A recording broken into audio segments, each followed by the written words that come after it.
Someone got there first. He was murdered and then opened up and then arranged. Nothing connects us directly with Will, and he had a lot of enemies. In the interest of transparency and honesty, yes. I am Tyler Adams. You know every vampire in the city has pretty much an order to kill you.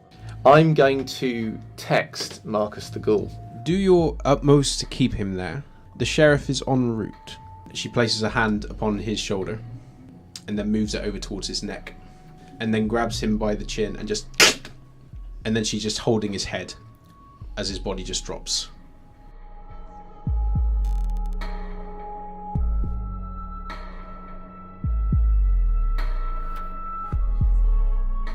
Good evening, everyone, and welcome to the fourth episode of Blood on the Thames, a Vampire the Masquerade Chronicle set in London, England. I'll jump straight in and introduce, again, all the players that are with us. Hi, I'm Carlos, and I'm playing the really smart and tech-savvy Moses. Hi, I'm Peter, and I'm playing the very sane Benjamin, female Cavian. Hi, I'm Rachel, and I'm playing the present Katia Stern. Hi, I'm Philip. I'm playing Jim Roy Woods, the very pissed-off Gangle. So, you will have noticed, we do have Rachel back with us today, so welcome back, Rachel. And we will just do a quick summary and we'll leap straight back in. So, at the start of last episode, the coterie who had been dealing with a bit of trouble from a mortal known as Darren Fitcher had taken it upon themselves to do a bit of reconnaissance around him and his friends. Reconnaissance which involved going to the house of one Will Sparring, a close confidant of Darren Fitcher. Upon arriving at the building and unwittingly breaking in, using a uncharacteristic feat of strength by Benjamin, they found themselves sharing upon a very grisly scene in which Will Sparring had been almost ritualistically murdered, with his back open out, his rib cage severed from his spine and opened out behind him like some sort of bloody wings. In response to this, Katia, who was already feeling the weight of her aggression and frustration in everything that had happened before, took samples of the blood and unwittingly or otherwise interfered with the crime scene, something which Benjamin noticed. Everybody left the scene as quickly as they can after, in Jim's case, robbing the place, and in Benjamin's case, just making a note of everything. And then, once outside, Katia, her frustration peaking and some of her wounds being healed further, took off away from the coterie without explaining where she was going. The others all returned to their haven, wherein they were introduced to a certain individual that they had been warned about, one Tyler Adams, someone who was currently under the subject of Lex Talionosis, which is the blood hunt. Benjamin, overhearing this whole introduction, made a quick and decisive call to Marcus Gray, the ghoul of the prince, and requested the assistance of the Constable Jacqueline, who made a quick arrival on the scene after Benjamin had sealed Tyler in with a very aggressive and a very questioning Jim and a very questioning Moses. Jacqueline arrived on the scene promptly afterwards, even though Tyler had professed to know Alicia, the sire of Jim, and her whereabouts, and told Jim quite pointedly that she'd be very disappointed in his actions. Once the constable arrived, she executed Tyler and then left the coterie with the task of cleaning up after her. This they did with some mixed results. After this, Jim, who, after they'd all fallen asleep, Jim woke up the next morning to find a note beside him, one that simply said, if I can find it, "If it were up to me, you would have burned." Even more annoyed than he was before, Jim began a fervent hunt through the ledger for the hotel that they lived in, the Crossed Hands, in order to determine whether or not the writer of this note had actually been there at any other point before. When this was unsuccessful, he was determined to vent his frustrations in one way or another, and decided to go and hunt personally for Darren, with no one there to stop him, without Katia there to be the either words of encouragement or the words of wisdom in his ear. But before he left, Mrs. Morovsky returned from the hospital and was greeted by Benjamin, and to a lesser degree by Jim, who then made his escape and ventured forth to go and find Darren. Meanwhile, Moses had gone out in order to reconnect with, with Sexy Pearl 68, a fellow Nosferatu who he met halfway down towards the Warrens. She confessed to him that she knew the identity of their neighbour, the Smiling Man, who, she also confessed, was not kindred. She has promised that she can introduce them in exchange for a favour of some sort, or some sort of payment, which Moses has guaranteed he will find her. And with Moses preparing to go out for a hunt, with Benjamin still at the Haven, Katia doing what Katia does, and Jim on his way out to get revenge, that is where we left, and this is where we'll pick up from. And we will leap straight in with Katia.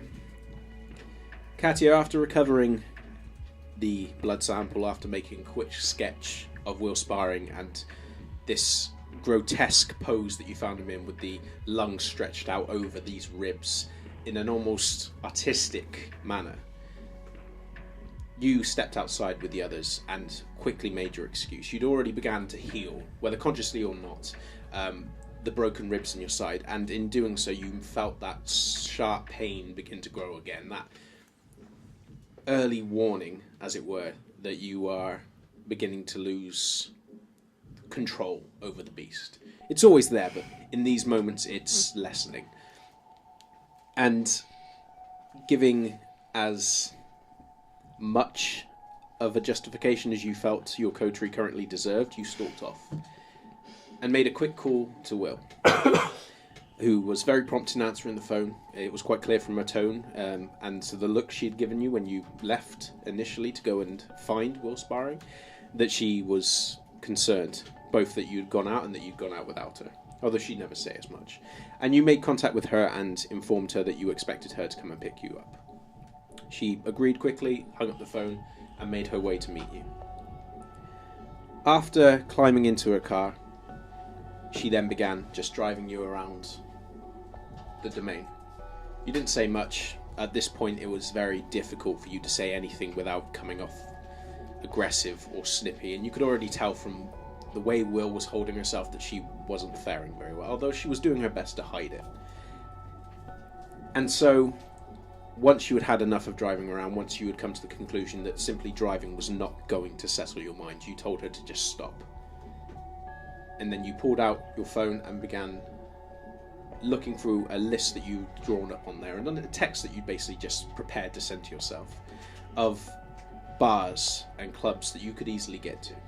Having taken this drive around, you finally found this bar, the Three-Legged Cat, within the domain, and telling Will to stay in the car and not letting her go with you, you step out. And this bar is full. There are people in there listening to the music of the band, which is set up in the corner. Based upon the sweat on their brow, they've been going for a while. And there's a strong smell of alcohol. There's people in loud discussions trying to be heard over the music. There's a lot of movement in there, and the people that are working the bar are working very, very, very energetically to try and keep up with the massive orders that are coming through. For such a, arguably small London bar by comparison to some of the ones, it's full. And your eyes go from face to face to face, and you can hear just over the music that same incessant sound. And you're just looking, standing in the doorway, just looking between everybody. Quick question. Is there anything you're going to do before you go in? No, I think I'm fairly focused right now. Okay. It's worth noting at this point, you no longer have a full health bar. Yeah. You've taken one superficial off, so you're no longer impaired. Yeah. You don't obviously have any aggravated damage or any critical injuries because you recovered that when you woke up the previous night. You only now have your compulsion. And as you are looking between everybody, finally you move away from the door. And whether conscious or not, you begin making a slow circle around the edge of the room, and it's odd that despite the heaving mass and the number of people's in here, people subconsciously tend to avoid you. They come close and they skirt the edge of you, but there's an air that you're carrying, whether they seem to acknowledge it or not, based upon the limited number of glances which are afforded your way. They just seem to swerve away, giving you a clear rein to just go around the edge of the room. And you go around again, and you do your best to stop by every conversation that you can, and you focus on people. You focus and you listen. There is someone here that you are trying to isolate and locate, and you're not quite certain what it is, but there's a part of you which knows when you see it or when you hear it, and you move from one person to the next, and you listen, and your frustration begins to grow as every conversation, it doesn't fill that criteria, and it's beginning to grate on you, and you can feel your fingers beginning to flex, and you can feel that tightness build, and that music is just so fucking loud, and why does it have to be so fucking loud? And then you stop and you turn and you look towards the bar, and there is finally somebody that is sat alone. And although he's not speaking to anybody, although you can't gauge whether this individual is the kind of one that you are looking for, your eye is drawn to him because he is alone. Can't be more than about 18 or 19, but he is sat there just looking around, sipping from his drink, and just foot going as he's listening to the music, but he's not with anyone. And as your frustration is growing, you abandon this incessant circle you're making and move over towards the bar. And over the music, it's hard to recall exactly what words were exchanged to bring you into conversation with this individual, this Martin Alton, a young student. And the moment that he reveals that he's a student of psychology, all of a sudden it's like every dial in you is switched on, and you begin falling into a familiar pattern. And there's a part of you which finds comfort in that, but it's a small part at this point. At this point, all there is just the building and the tensing of the muscles and that incessant pain and that fucking music. And you just begin talking, and you're trying to draw something out of him. There's something you want him to say, or some way you want him to act, that is like the flick of a switch that allows you to do what you're about to do, and it doesn't come. And that makes things worse. The way he speaks to you, he's interested, he's confused as to why you've approached him, but the moment that you reveal your own similar mindset to him, he's fully engaged with you, and he speaks to you like a peer, although he seems to recognize that you're of a class above what he is. And under any other circumstances, this might be a conversation you'd fully enjoy, and it's not the kind of conversation that you've had outside of circles like with Sabine, or circles with like Will, and that enjoyment is lost on you at the moment. And then finally, when you can wait no longer, you invite him away, and he follows you. He leaves his drink half finished and just follows you out. And in your insistence, you don't touch him, although there's a part of you that is infuriated by how slowly he's moving through this crowd. It's a small thing, but it's there, and you lead him towards the door and step back out. And although he turns his coat up, you ignore it. It's cold outside at this point, but you ignore it. And you can see Will out of the corner of your eye just watching from the window, and she watches him follow you, and she seems almost about to go for the door, and without meaning to, you just shoot her a side look, and she stops. And you walk on, and he falls into step behind you and begins continuing the conversation you've just left, and almost half-heartedly now, you recommit to it. And then, as you are about halfway down the street, you turn to him and you invite him to follow you into the alley. And surprisingly, he seems less enthused than you would expect someone to be. At this point, there's a part of you that's expecting this to go exactly how you want it to go, and it's not. And he suddenly pulls away slightly, and then he confesses that he's actually involved, and he's not interested in that way. And he seems almost about to apologetically remove himself from the conversation. Without meaning to, you grab hold of him by the wrist and you yank him in towards the alleyway. There's no one watching, and you've already double-checked this at this point. Even as driven as you are, you're focused on everything around you, and you pull him in. And the shock of the movement seems to catch him off guard, and he almost tumbles as he comes into the alleyway. And as you pull him again, he comes off of his feet and lands. And you move over to him, and without apology, without preamble, you just tilt his head back and you bite. And you feel that euphoria beginning to go through you, and everything around you just drains. And you can feel his arm coming up, trying to drag you away, and then it just relaxes and falls. And then there's only the blood and the...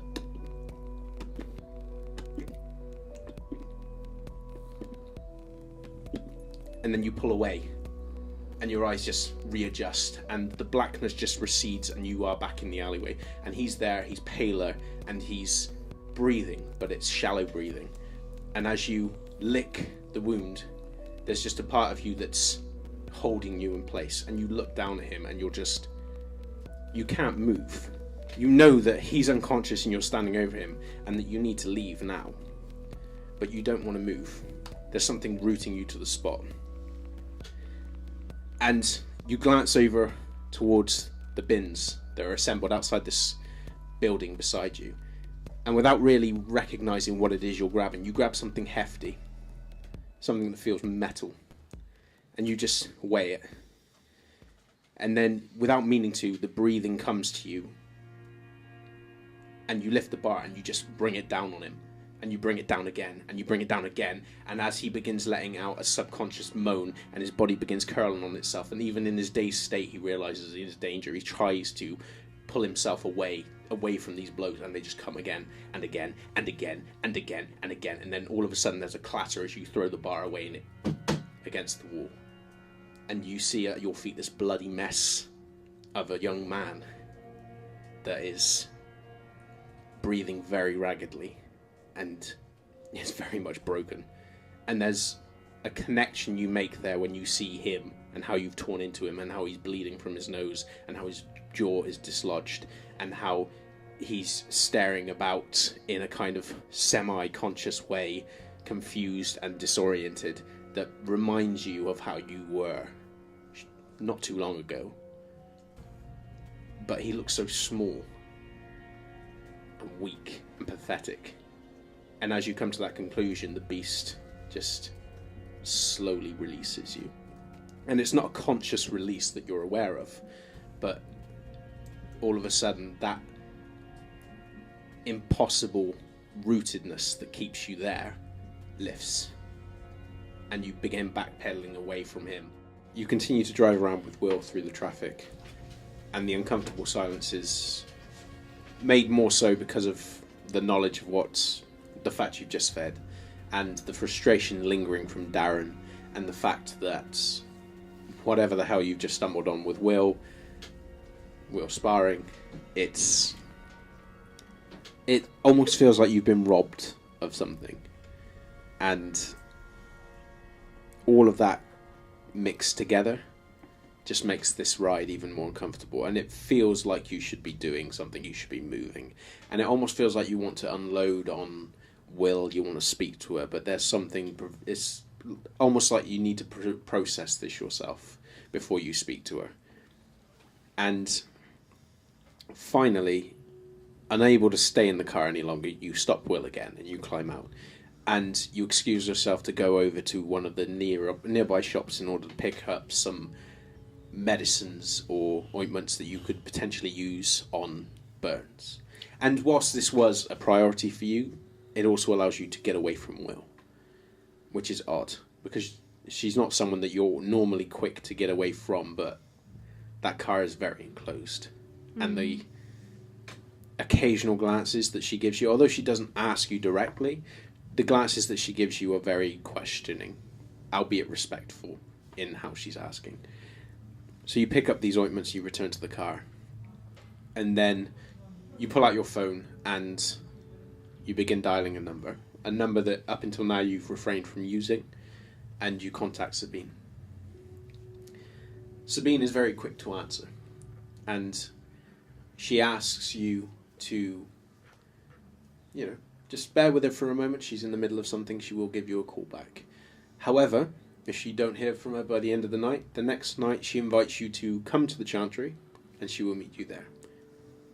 And the way that she says it, it's almost as though this isn't so much a suggestion as come to the Chantry.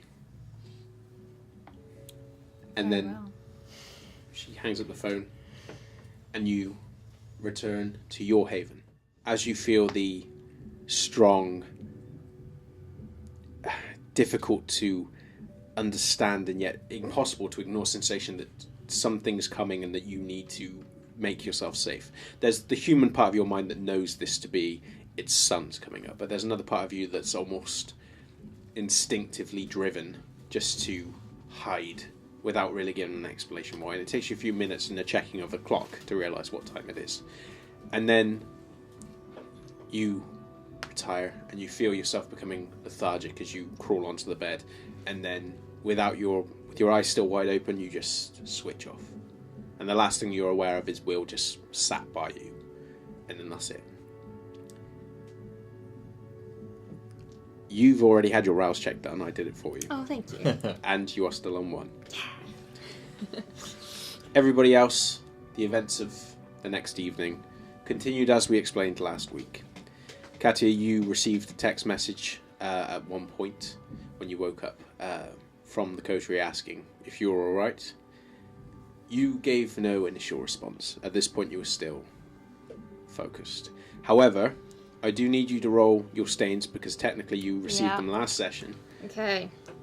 So for this, I believe I am rolling 1 die because my humanity is 7. I've taken 2 stains, so that leaves 1 blank space. And I've just got to get the 1 success. Just Got 6 succeed. or above. I know how this is going to go. Yeah. I rolled 10! Wow. It's just rouse checks you I can't just do. wake up and start weeping. Oh my god. What have I done? Will, who hasn't left your side, all your stains are gone. You do feel the remorse. And as you begin weeping, you feel Will before you really see her as she comes over and tries to clear your cheeks. And as her fingers come away, you can feel and smell blood on them. Long since past the point where you had any tears left to shed. It's now all just blood. And she doesn't say anything, but she sits and she just holds onto your shoulder as you kind of realise fully now, with your mind clear, just what that guy had done. He wasn't the asshole that you were looking for. He wasn't someone that was deserving of the beatdown. I mean, sure, your mind is working now at lengths, trying to come to the reason why it was justified. And you're sure that there is a justification there, but that doesn't make it feel any easier. And it just reminds you now of 2 things.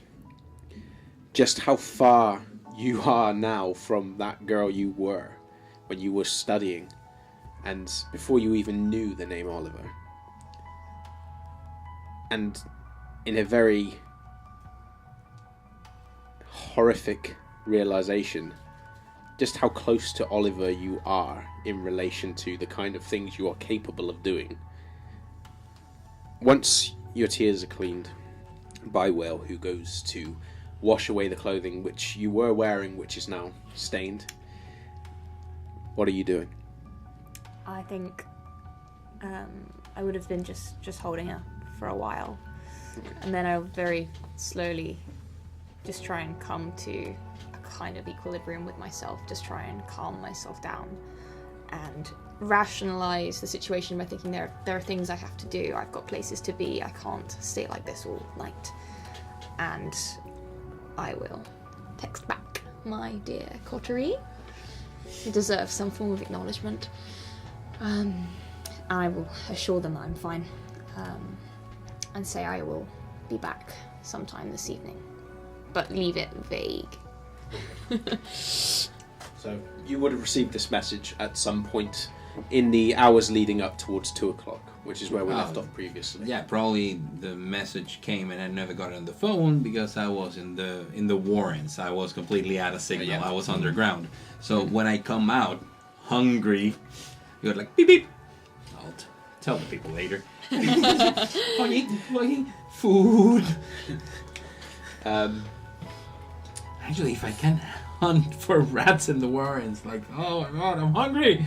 Well, you weren't in the Warrens properly. No, not in the warrens. In the tunnels. Yeah. Well, we'll jump back to that. I'm just going to conclude with you. First, just to get you caught up, otherwise we're going back and forth in time. So just to make it easier. What else do? You have a period of time now from it being about 6, 7. Yeah. Leading up towards 2 o'clock. I will make sure I haven't had any replies from Sabine, or kind of, I'm assuming she's going to tell me when the time is right. There is no other responses from Sabine. Your phone is just as blank as it was at the end of the night. In which case, I firstly will make efforts to tidy myself up and will make sure like her home is tidy, and I would maybe making an effort to be grateful and warm towards her. I think I can't say this evening, in a way that is obviously trying to compensate, and kind of in a way that whereas before I was too cold, now I'm a bit too warm, and it's just a little bit awkward and socially a bit I mean, if terrible. Will feels uncomfortable at any degree of gratitude or affection you're showing her, she's hiding it extremely well. I would also ask her if I can try and help with her back at all, just given that I've got these products now. As soon as you make this offer, she quickly removes the top and exposes the back, and for the second time you are witness to the full body scarring which is resulting from these excessive burns, not only from the nape of her neck down to the small curve of her back, but just around the sides of her as well. It's the longer there's a part of you which feels an uncomfortable kind of needle sensation in your own skin as you're watching this, and there's a part of you which knows just how painful this would have been, and you can only imagine how painful it would have been to you. Yep. And there's also a part of you with that morbid fascination that tries to picture just what was used that could do scarring so fully. And then there's also the horrifying consideration that maybe this wasn't done at once, maybe this was done periodically. But then you drive those out of your mind and you begin applying the ointment. And she flinches as you touch, but otherwise lets out no sounds of pain. And you apply it liberally all over the burns. And then, when you're done, are you heading to Sabine's? Yes, I think it will. Okay. I will give her instructions not to come to the chantry. I said if she wishes to go anywhere, that of course my room back at the domain haven is, as far as I'm concerned, hers to use if she wishes. Okay. She says very little as you're leaving. You don't get the feeling that it's so much that she's uncomfortable or upset or whatever else might cross your mind. You get the feeling more that she is extremely tired and extremely just in pain in general. And she curls up on the bed as you leave and almost seems to fall asleep as the door shuts. And under your own steam, you make your way back towards the chantry. And it's an uncomfortably quick journey as far as you're concerned. This is a place that recently... It's not a place you feel safe, and it's odd. After 3 years, it felt as safe as you could expect any place to feel safe anymore. And as you come upon the chantry, there's a moment where you think,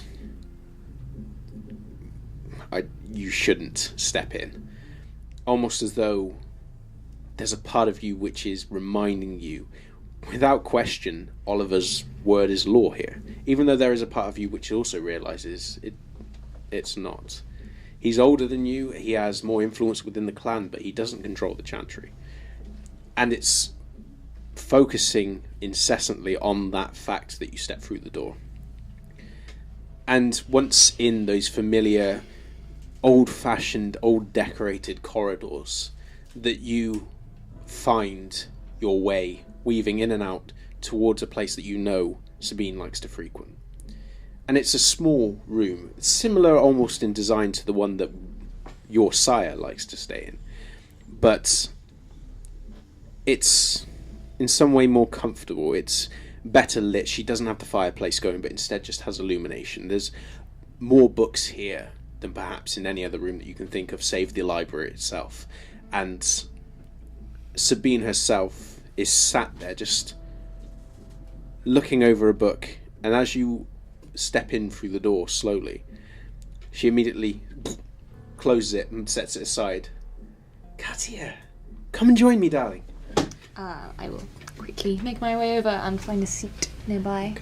Yeah, she waits until you see, and she just follows you with her eyes. And she's got despite the fact that she's not much older than you, based upon pure physical appearance, you know that she is a lot older than you, but carries herself with an almost maternal manner. At least when she speaks to you, you could argue it's sisterly, but there's an air of experience and wisdom to her that makes it more than that. And she just watches you for a long moment, and there's a slight smile on her face, which, given recent events, is a lot more comforting than it normally would be. So how have you been? It's been fine. Getting to grips with the domain, getting to know my coterie members. Certainly a novel experience. Wow. Yes. How have things been here? Well, to be honest, they've been a bit... I hesitate to use the word stressful. It's probably better that you weren't here. Have you been in touch with your... No? I haven't spoken to him since... It's probably for the best, to be honest. He's not in the most tolerant of moods. No, I got that impression. His ruling regarding you not coming here is just absurd. I mean, you do realise you are welcome here, Katia. In fact, I've made steps to assure that such an idiotic ruling doesn't come through again. Thank you. Well, since you seem to be out of the loop, I will do my best to fill you in. Your introduction with the Primogen, what observations did you make? Well, the most apparent thing to me was that the Toreador Primogen would very much like to know everything he possibly can about us. It was not incredibly subtle, but at the same time, the Nosferatu Primogen seems to have a curious, vested interest in the well-being of my coterie, which I have noted. The rest of them were very, very silent on the matter. Well, they are, to a kindred, considerably old. Indeed. Michael Chase is a kindred of particular flamboyancy. He uses it almost as a weapon and a shield in the same instance, and it's proven remarkably effective. However, you would also no doubt have noted the lack of a Tremere Primogen. Naturally. Which seemed more curious than the lack of the Bruja Primogen. Certainly. Well, we have been doing our utmost to assist the current praxis in order to secure a place. Our work during the Blitz in locating and eliminating the Sabbat packs that were in London. And most recently our work in tracking down the Thin Bloods. And I'm happy to say that it's paid off. And word is that Prince Emrys is considering candidates for the position of Primogen. It's unfortunate that your sire happens to be one of those candidates. I would be incredibly surprised had he not put himself forward. But perhaps on a lighter note, I am also a candidate. So, small mercies. That is great to hear. That's wonderful news. Well, it's wonderful if I... Well, of course. Yes. I'm sure you understand that Oliver does not share my enthusiasm for my... Naturally. And my support of you recently, particularly given his own damaged ego, has made me something of a unwelcome sight whenever he's in the room. Not that I pay any mind to that. But Loads of big surely your social graces are better indentured certainly. with the rest of the clan. Oh, I'm not. I don't fear for myself. No, of course I mean, not. our positions within the clan are equitable, but I hesitate just slightly when I think of him as Primogen. Indeed. But that's a matter for another time. Yes. Yes. How are you? I mean, you've mentioned the domain, you've mentioned your coterie, but how are you? I am functioning.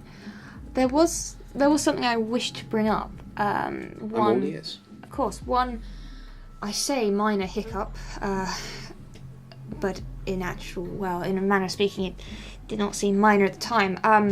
It's probably easier if I show you. And I will take out my journal, and as I am explaining what I saw, I will show her the sketch I made. She gets up and moves over to you and just squats down beside you to have a proper look. Is this some kind of ritual you recognise? I don't remember seeing anything like this before. It was a few hours old when we arrived. It was certainly not what we were expecting to find. It was not what we were looking for when we entered that particular building, I can tell you that. Do you mind if I... Of course. She takes the book off you and then moves back over to the seat and just sits and just looks. And then without looking at you, she says, "Where was this, darling?" And I tell her the street, the house name, the address as far as we knew it from the materials that Moses gave us. And the subject, who you know this? Vaguely. He is an associate of a man who was previously staying at the accommodation myself and my coterie are now residing at. He was evicted by the landlady shortly after we arrived for being a bit of a disreputable man.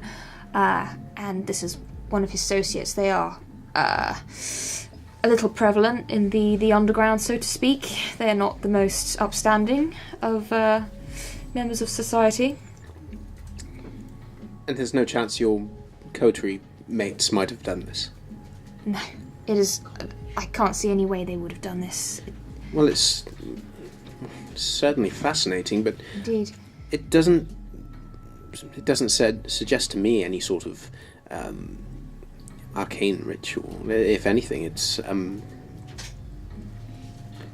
speaking very frankly, it's almost artistic. I mean, I doubt it was any member of our clan. I don't know whether or not it was any of the magi that exist in London.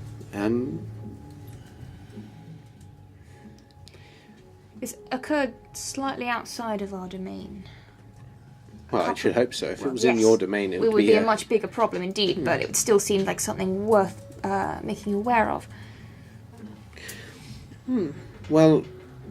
I also have a very small sample of the victim's blood, if that is of any use at all. Well, of course, if you're happy to part with it. Yes, of course. I think that's more than enough to be dealt with at the moment. As long as you're happy to kind of help with this, I'd be incredibly grateful.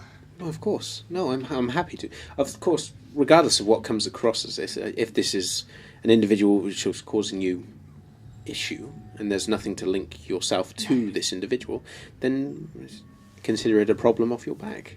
But, I mean, I'll have a look anyway. But win-win, I say. Well, it was mostly just, any deranged serial murderer in our neck of the woods isn't particularly desired, naturally, especially if it did turn out to be anything supernatural in nature. I just wanted to keep on top of it. Well, that's the prudent choice. I will, of course, have a look at it. I can't promise when I'd be able to get back to you about it. I mean, obviously with the Of course, you have priorities, of course. Well, you are a priority, Katia. I don't think you're not, but I think the well-being of the clan. Definitely. And just remember that you do have your home here. You don't need to stay away over in that domain of... I mean, I don't wish to be insulting, darling, but it doesn't compare to the Chantry, surely. No, indeed not. So, don't listen to that blowhard. You are welcome back home when you need to. And if he does cause any issues, you let me know. Indeed. And I will bring it up with individuals who will remind him of just how far his authority stretches. Naturally. And if you do require any assistance in your running for the position of Primogen... Oh, you'll be the first person on the phone. Thank you. I would love to help if I can. Of course. Your ghoul is... Yes. How is she? She's all right. Were you aware of what Oliver did to her? Why, what did he do? She is somewhat injured. I have seen to it, and she is on the mend. I do believe, in the absence of myself, he has been venting his frustrations where he can on those below him. But I will ensure that my ghoul does not return here in the foreseeable future, purely for her own safety. I wasn't aware he was doing that. She was hovering around here almost as though she expected you to come back. She was trying to get your stuff out under difficult obstacles. Indeed. Well, I'm very sorry to hear that she's been damaged. It's all right. I am assisting in her healing, and with any luck, she will make a full recovery. You need to remember, Katia, you might be his child, but he is no longer in charge of you. And whilst I recognise you have feelings for this, for your ghoul, she is, by kindred law, your property. I hesitate to use that. I understand that you're familiar with her, but him damaging her is an attack on your person. Just know, and keep that in mind, that do not allow him to maintain this illusion that he has, that he controls you, because you are here and you were chosen to better our clan. By damaging you, he damages that goal, and I will not allow him to get in the way of progress for Clan Tremere. I agree wholeheartedly, and if and when I encounter him again, I will make sure it is clear that I know, and he knows, that he is no longer responsible for me. Just tread carefully. Indeed. He might be a blowhard, but he is still kindred, and he is best handled carefully. Indeed. But he needs to be handled. That's all I'll say on the matter. Anyway, I will keep this in mind. I will have a look. Thank you. And likewise, anything I can do, truly. do you mind if I keep the drawing? Sure. Is it alright if do you want to rip it out, or do you want to hold on to the book? However you want to do it, darling. It's just easier for me to look. If you hold on to the journal, I have an extensive collection I haven't started yet. Well, if you need it at any point, just let me know. I'm going to get a copy made of it anyway, so... Of course. Now you treat yourself well, Katia, and I will see you soon. Here. Yes. Not scanting about that place. Certainly. Right. Good evening, Katia. Good evening. I look forward to seeing you again soon. Definitely. Don't leave it so long this time. I'll make sure of it. Good night. Good night. And she goes back to the book that she had open and opens it. And even though she's looking at what to your eye, looks like blank pages, her gaze keeps straying over to the picture that you've left. And after a moment, even though she got the book open, her entire attention is just on this other book that's in front of her, which is yours. And that's how you leave her when you close the door. You guys. Benjamin, is there anything you are aiming to do whilst you are currently alone in the building with Mrs. Morovsky? So I think the possibilities. I think what I'm probably going to do is try and do some more painting. But now that obviously Benjamin's not used to being as hungry as he currently is, so I think there's going to be a bit of nervous pacing, hoping that Moses is going to come back to help him. He might even text Moses to say, where are you? But assuming that there isn't a pretty immediate reply, I think he's going to go out on a hunt. His first hunt. With his little training wheels on, Would he get an instant reply? It depends on the time he sends the text, because it would have been after I'm Katia. underground. It would be after Katia's text. Well, So you're above ground at this point because you've already seen Katia's text. And This is happening about the time you've emerged. This is coming to the 2 o'clock mark where you've emerged from. Time is going. You're putting me in a tight, like in a tough spot because I want to go But hunt. hunt together. Yeah, we could hunt together. I'm not doing Hunt together. anything. I'm just asking what will Moses But if I do? reply to the text, he will know that he has the right number. Then don't reply to the text. And I'm not sure Moses. I mean, I'm hungry enough. Kill 2 birds with 1 stone.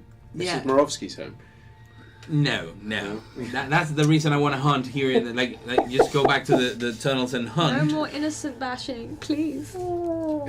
I yes, I'll. How far away am I from the haven, from the domain in general, from the domain? How are you travelling? Well, I went through the subway, Through this, yeah, okay. So, through the tunnels. assuming you were trying to avoid any contact with frequented tunnels, Yes. probably looking at about an hour. You'd be getting back close to 3. Close to 3. Would that be enough time for us to hunt? Depending on how intricate a hunt you wanted to do. I mean, It's gonna be for 2 people, and I know he's not great. Go farming together. It'll be fun. well, it depends. I mean, going out and snatching someone does not take a lot of time. Going out trying to seduce someone to take them safely away, it takes more time. So, Sandman is what I'm teaching him. in which case, it's variable amount of time. variable. Depends on the place. I mean, I hate you knowing that is the right number. Yes, I'm going back. Katia replied she's also going back at some point in the night. I'll go hunt with you if you promise to get me a moped for me to drive around the tunnels.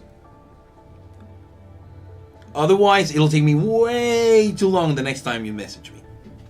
Send. you receive 2 text messages. Yeah, like of this several, because I'm walking. I'm walking And this is home. an old phone, one of those ones that has like no space in the text message. Yeah.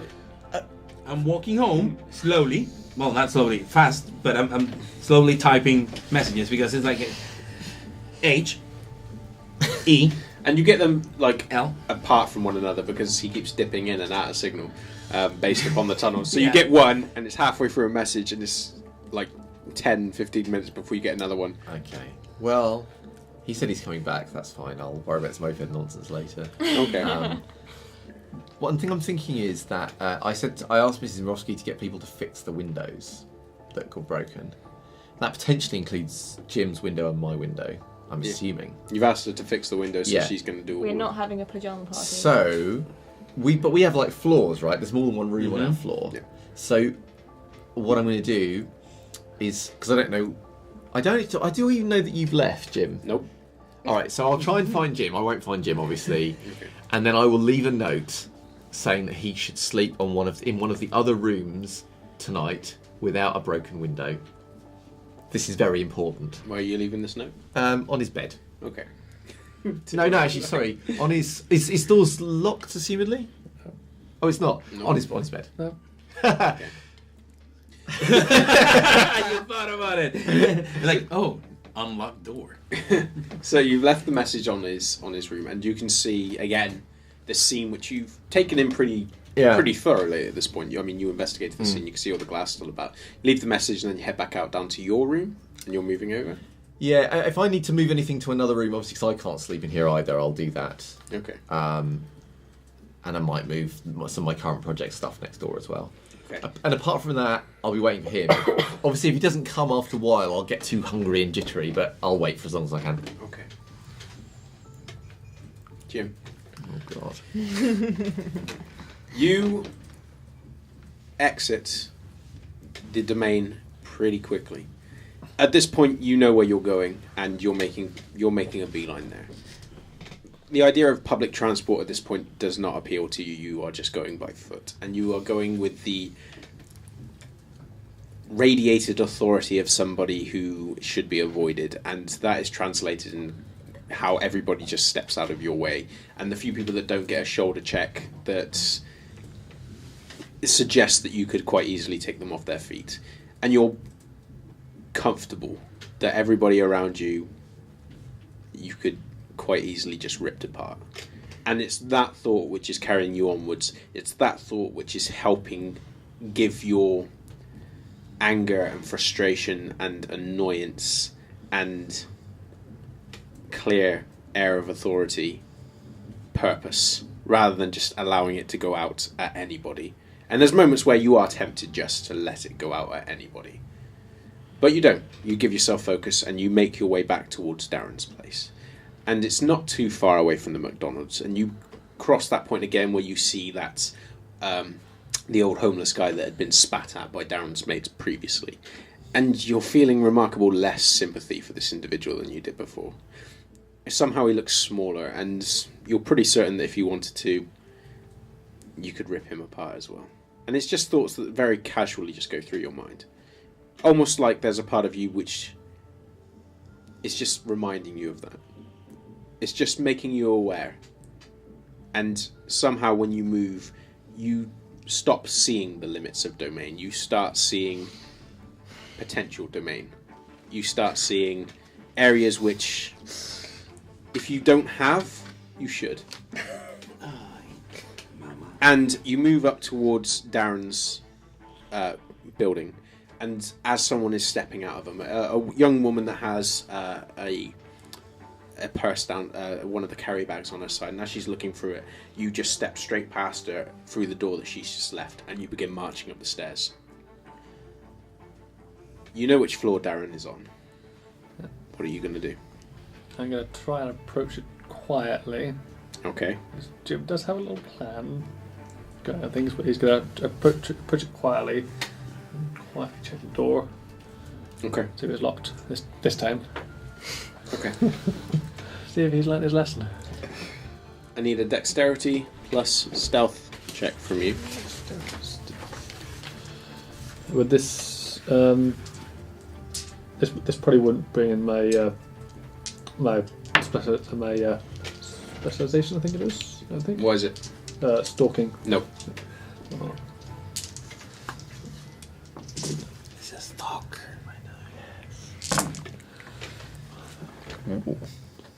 3 successes. Okay. You go up towards the door and you do a quick check over your left shoulder and your right shoulder. You can hear footsteps downstairs, likely the woman that was leaving, probably coming back in for whatever reason. But you barely register her. The moment that you are certain she's not coming up the stairs, you pay her no mind. And you go up to the door, grab hold of the door handle and just... It's very slightly ajar. You know it's open. And you can hear, as you stop and you listen, footsteps from within the building. Unhurried footsteps, just moving back and forth. Gonna slowly step inside, close the door behind me, and try and figure out if it's Darren's here, or if it's daughter's here, or if they're both here. Are you inside the flat at this point? Moved inside now. Okay. As you move in through the door, you push it, not fully shut, but closed behind you, to the point where a bit more effort would probably clamp it shut. But you seem to recall that this makes noise when it closes, so you just leave it. And you watch, and an individual steps out of the room 2 down. Darren's room, you know to be, but it's not Darren. The individual that steps through has long coat, balding hair, quite a largish individual, and he's moving through with what looks to be a list, and he's just ticking it off as he's going. And you can tell this, it's an itemised list, but you can't really discern what it is from this distance. But he stops just by the room, he looks back into it, looks around, and then just moves into the bathroom. He hasn't noticed you there. I'm gonna continue forward, seeing who else is around. Okay. Just him. Do a wits plus awareness check for me. Difficulty 1. If you don't get this, I will laugh. I have 2 successes. Okay. There is nobody else in this room. Aside from the sound of what you're guessing to be curtains ruffling from the room to your right to the room to your the room he's just left out of, Darren's room, and the room which you remember belonging to a young woman, likely Maisie. It's all of them are open, all the windows are open, and the wind's coming in. But aside from that, very quiet, the curtains moving, you can just hear the purposeful footsteps of this individual in front of you, and you can hear him moving back and forth in the bathroom, and his footsteps echoing louder on the tiled flooring.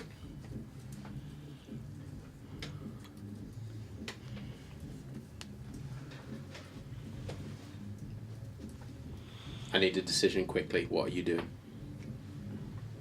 You can hear him moving about, going past the door. The door slightly moves and you tense, but the door doesn't open. It just moves towards it being shut, almost as though he's knocked it as he's moved past it.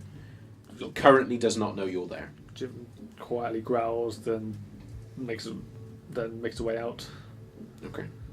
I need another Dex plus stealth check from you.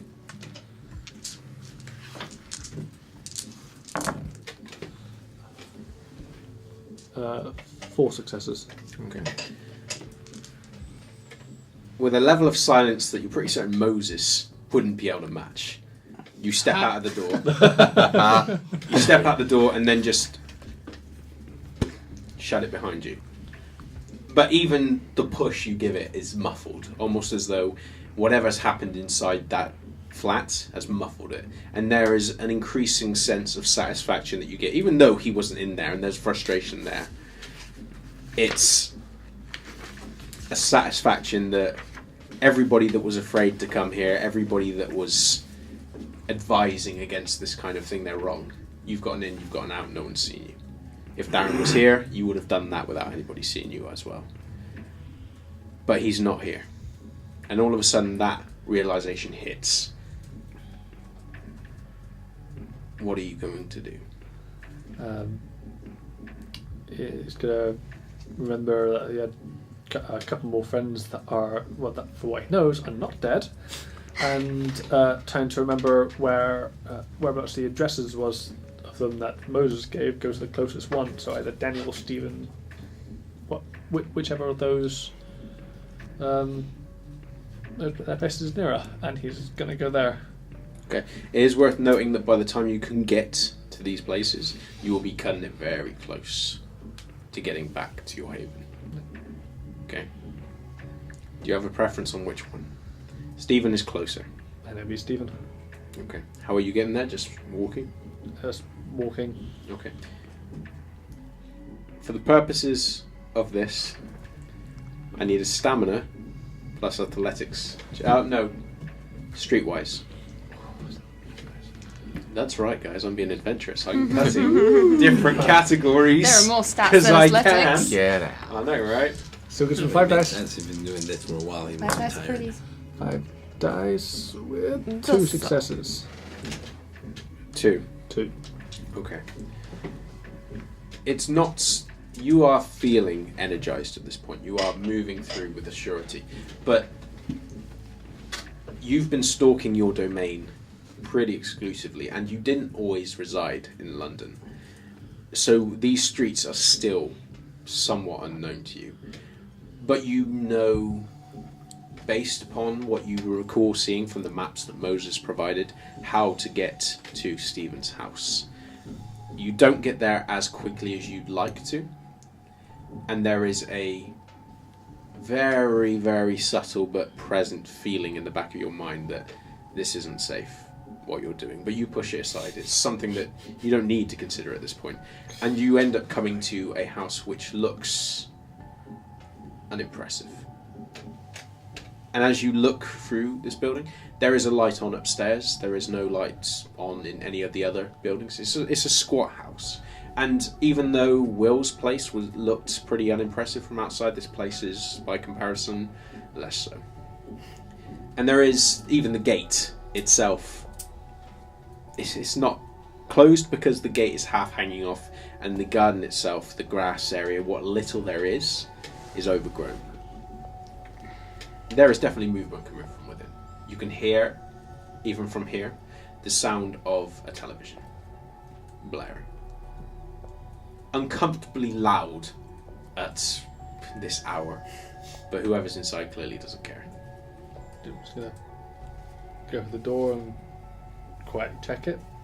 Okay. Door won't open. It is locked. Pulls out his lockpicks and gonna try and pick in the door. Okay. This is going to be... Are you just focusing on the lock, or are you going to try and do this so that no one can witness you? Try to so no one can witness you. Okay. In which case, I will need a wits plus... It's not security anymore, is it? Larceny. Larceny. There we go. Wits plus larceny check, and this will be a difficulty 4. This is a residential area. Are you gonna rouse the blood? Please don't. Should have stayed quiet. Yeah, I have to. You are, unlike the house, the street lights are working fine. You are in open view, so this is going to require you to give timing and do this steadily.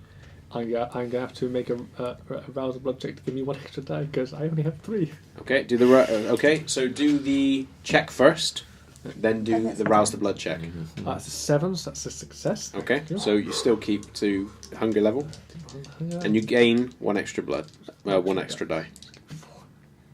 Better roll some 10s. You didn't roll any 10s. You could spend the willpower. 3. You could spend a willpower to. 3 successes for that. You are still currently on 1 superficial, I believe, or did you? No, you recovered that No, when you 'cause- came back in. Yeah. Yeah. So, are you going to do that? Yes. Ooh, first willpower spend. And I only have 1 dice that I can re-roll. Oh, Yes! Got a 10. That's a 10. 4 successes. successes. Okay.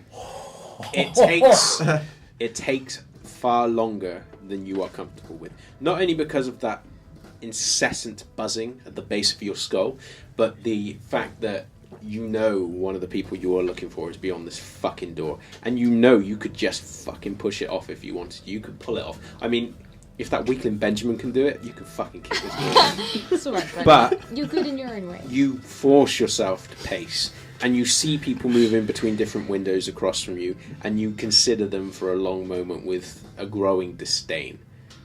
They seem to linger at those windows, just poking their fucking nosy eyes out at every other person, and you do your best to be patient and wait for them to move away, and then you return to working on the lock, and after a while it clicks, and the door just swings slightly inwards into a dark corridor. Move in, close the door behind me, and try and identify how many people are here. Besides, I need a wits plus awareness, and this will be difficulty 2. We're not gonna have to clear this mess up. that's 3 successes. 3 successes. You listen and try your best to tune out the sounds of the television and whatever the hell he's watching, this high-pitched laughing program. It's either a sitcom or a game show. Oh no, it's not the Big Bang Theory, is it? Could be. Well, I'm pretty certain Big Oh, I was Bang gonna was say, not. might not Oh, be sorry, I around. forgot time periods. Yeah. Most likely friends. Friends, yeah. But whatever Oh, it not is, friends. it's Friends. it's high-pitched enough to cause your lip to kind of quirk, but you just close your eyes and you just listen. And there is no sound coming from this floor. The only sounds that you can hear is the sound of the television and the sound of a male laughing and the sound of a creaking chair. I'm gonna quietly move Not a up- chair, sorry, a bed. Try to quietly move way up and see if I can see that it's definitely him. Okay. Last roll I'm going to need from you. Last roll you ever made. Dex plus stealth. Before the sun comes up, and you're like, Well, we've got a new haven now, guys.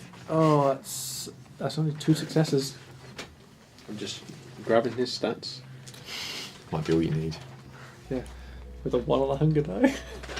Yeah, but at least you got some successes. You just so. quickly burn another willpower. You better hope he doesn't win, otherwise you would have another. Oh. Oh god, and now I Okay. get fuck.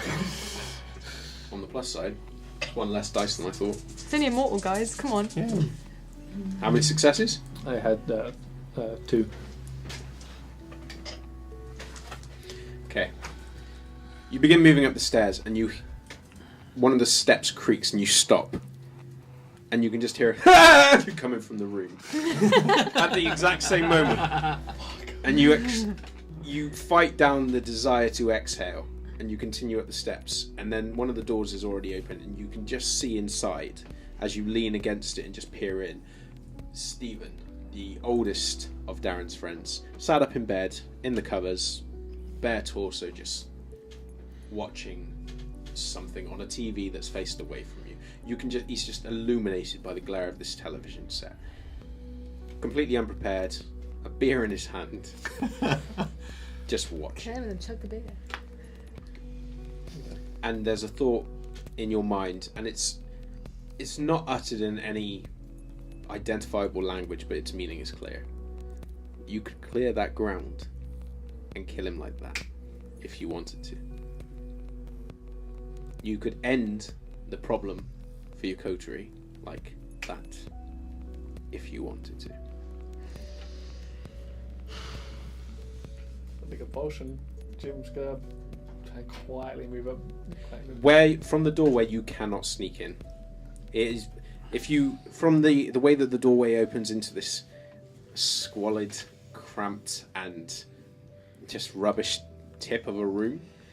His bed is against the far wall, facing the wall that you are pressed against where the TV is. So if you enter the room or you move any further in, he will see you.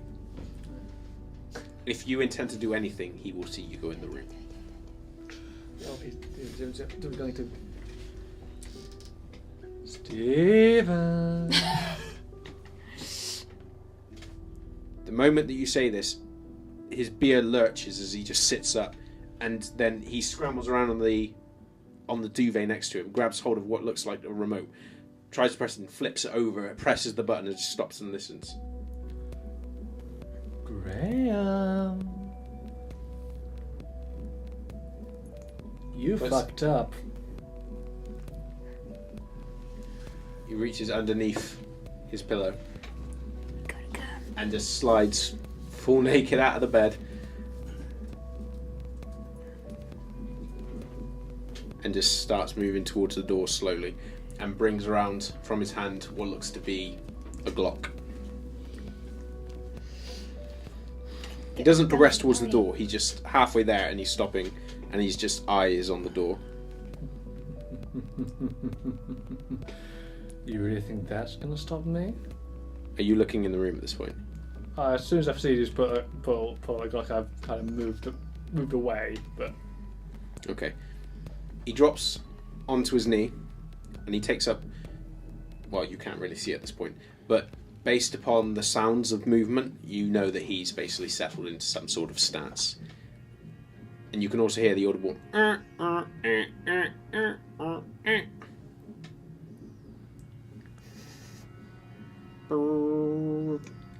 Jim's busting in. Right, okay.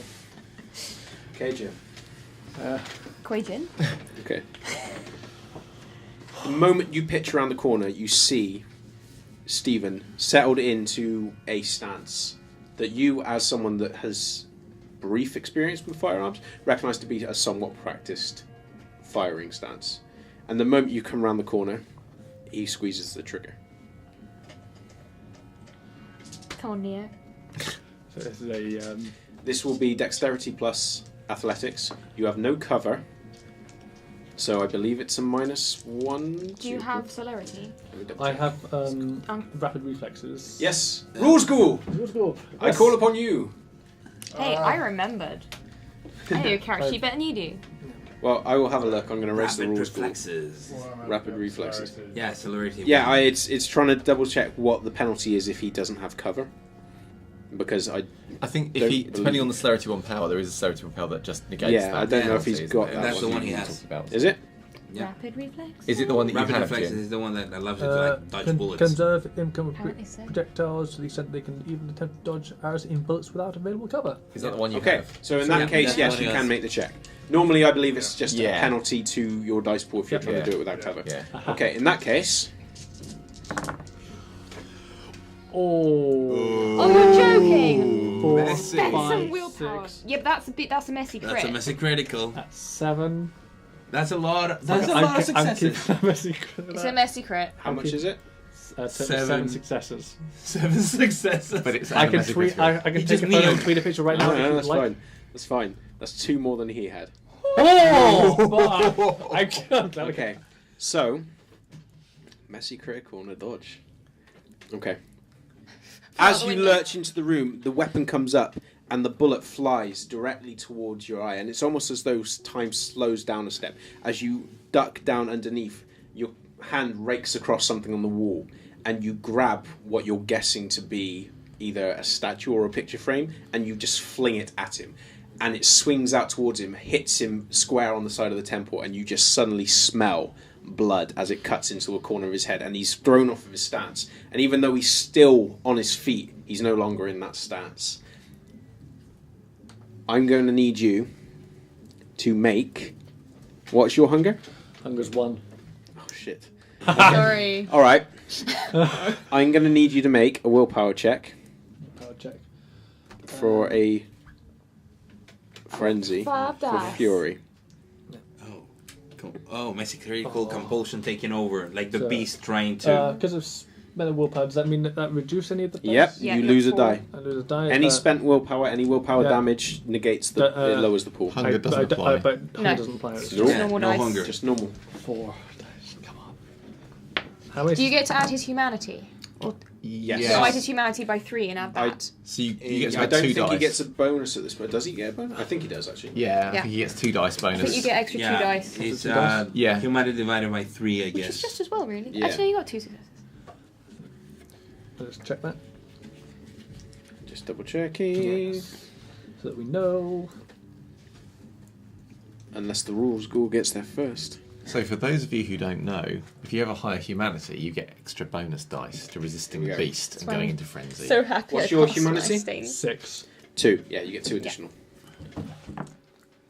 That didn't I help. have 2 successes. How many did you get total? 2. 2. Okay. Oh, fuck.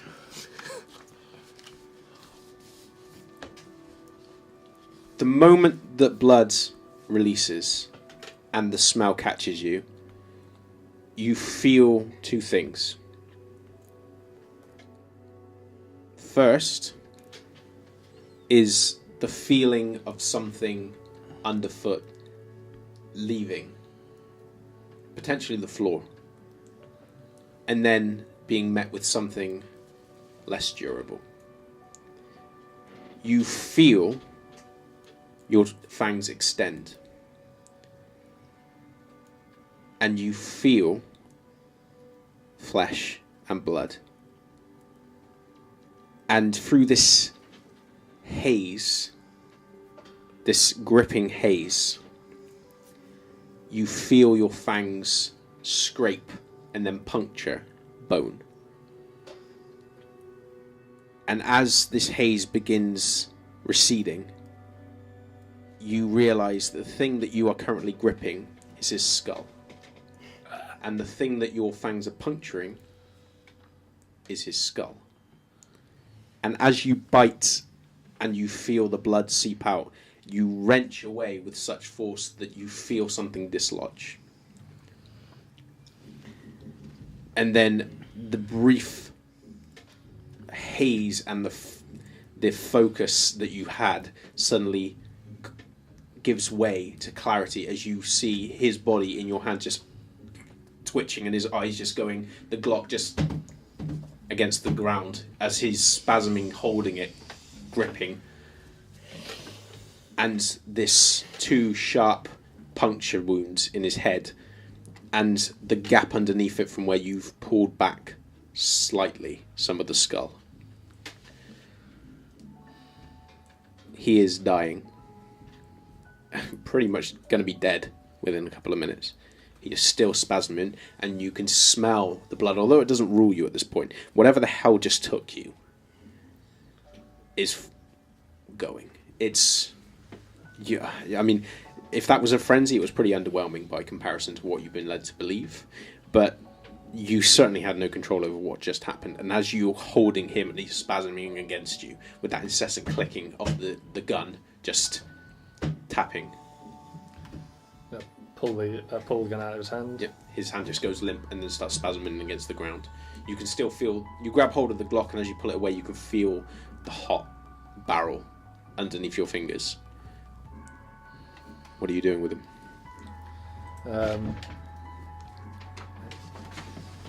I'm just gonna kind of hold him, put the gun down, hold him down with most of the rest of my body to try to reduce the noise he's making. Then pull out a phone and Take a selfie. phone didn't have a camera, funny enough, especially in that era. And then You'd be on the curve. yeah, because he knows that Benjamin has a car. So Yes, true. He's gonna call Benjamin. Okay, as he's twitching underneath you, and even as you're holding him down, you can, as his body is just spasming in and out, and you just hold him in place with one hand as you hold the other one up with the phone. You're just watching him at this point. Are you doing anything else where you wait for the phone to pick up? I'm just doing my best to keep him as quiet as possible. Okay. What time of the night is this? This Are is we- like are we 3, hunting? 4-ish in the morning. Okay, so we're not. I was hunting going to say, are we together at this? I don't know where it is in timelines. It depends. Did you? Oh, in that I just case, went yeah. straight to the Haven. So Where are you're just checking? So you're going straight to the Haven. In which case, you would, at this point, you would just be leaving the rough True area hunt. of the Haven. So yes, this is as you are leaving Okay. out to hunt. I'll say, hang on a moment. What if this goes off when we're in the anyway? Oh, hello, Ben. oh Jim. Oh, good. I was trying to find you. Yeah. I need you to get your car and come to Stephen Graham's place now. We have a little situation that needs clearing up. We do. Well, I have a situation that needs clearing up, and it's going to come back on us. Like, don't get some help. All right. Well, Moses is with me, so. Yeah, his additional help will be needed. I just need you to bring your car here all right. as soon as you can. All right. Oh. What happened? That was Jim. He said I have to take my car to Stephen Graham's house. He said he has a situation there. It's not good, is it, Moses?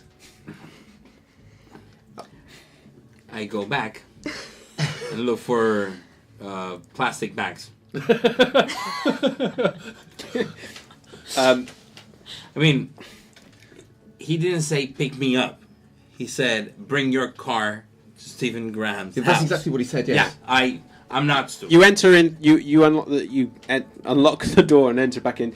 Mrs. Morovsky, you catch her out the corner of your eye. You're so used to this point of her not being there that you suddenly stop and just look around at her, and you realise that she's Okay. out. And the paper kind of trailing on the floor next to her. Glasses kind of slid off her nose in that way.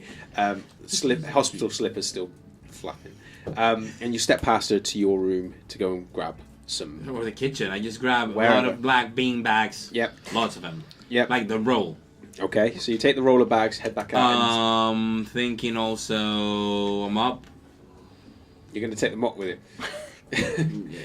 Is it reasonable? I'm gonna prepare him. Jim called him. Okay. I'm going hunting. I'm giving him. Okay. Here, What? Yeah. What?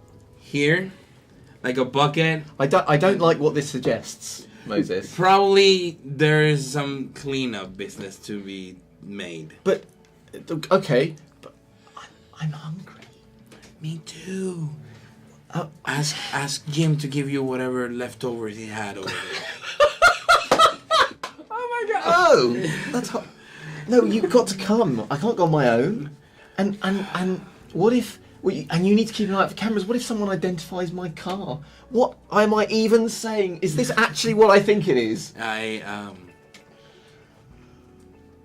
I'll take the license plates out.